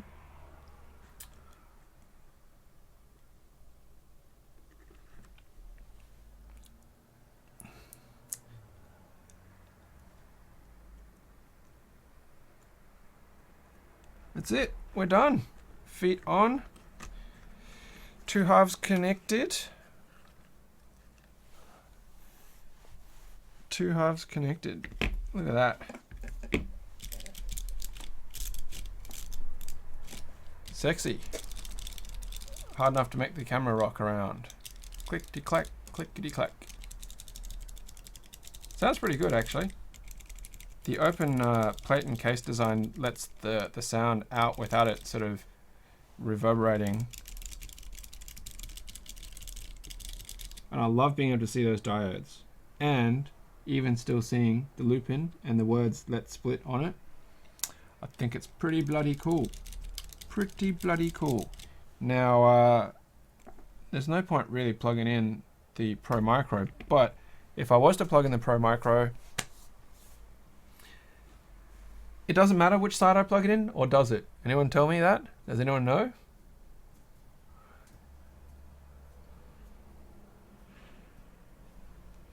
Anybody? Stupid delays. Phew. Alright, well, I think we're gonna, yeah, it's pretty much a wrap, I think, since keyboard is built. I'm not going to do the firmware at the moment or the flashing. Flashing is pretty boring. You don't need to know my key map. I don't even know my own key map. but the build is done. Okay, so I think you need to choose. I'd say the majority of my cables tend to be off on the right hand side, so I'd probably drive it from the right hand side. So, but that's just something that would have to be looked at in due course. Otherwise, that's nifty. You know, I could probably even type on this without using keycaps, but then I wouldn't know what I'm pressing. So either way, Let's Split V2 is done. So yeah, Andre, depends on the firmware. Thanks very much for confirming that for me. I'll obviously have to have a look at the firmware and figure out what I'm doing with that and go from there. And hopefully I'll be able to have a go and have a bit of fun. That said, I can see I would probably be able to use this for like macro pad gaming, really, if I really wanted to.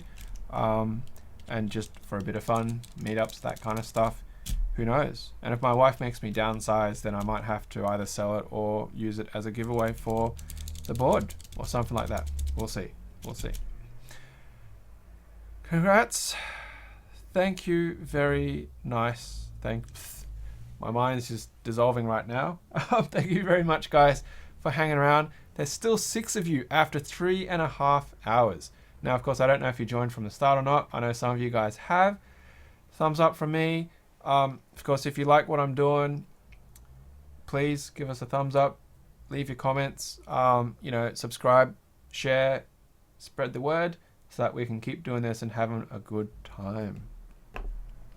Now, the time is 2:14 in the afternoon here in Sydney, so it's well past lunch. I'm going to pretty much cut the stream. I'm going to go and have some lunch. I'm going to clean up and chill out for the rest of the afternoon, because tonight we're going to be recording another episode of the Board Podcast. Now, if you aren't familiar with our podcast series, you can head over to www.theboardpodcast.com and you can find our entire back catalogue of episodes, all the way back to 24th of August 2016 when our podcast began. So we're actually almost a year old now, which has been really fantastic. So we'll have that episode wrapped and ready and released sometime tomorrow, and then you can enjoy that stuff as well. And make sure you check out the rest of our videos if this is the first time that you've ever come to our YouTube channel as well. So thanks very much. Really appreciate coming along and chilling out with me while I build this Let's Split. And I hope to see you for the next stream, whenever that is. So, as usual, until next time, happy clacking. And now I've got to wait until the live stream catches up before I cut off, otherwise you guys get chopped off early. So yeah, there it goes. We're good.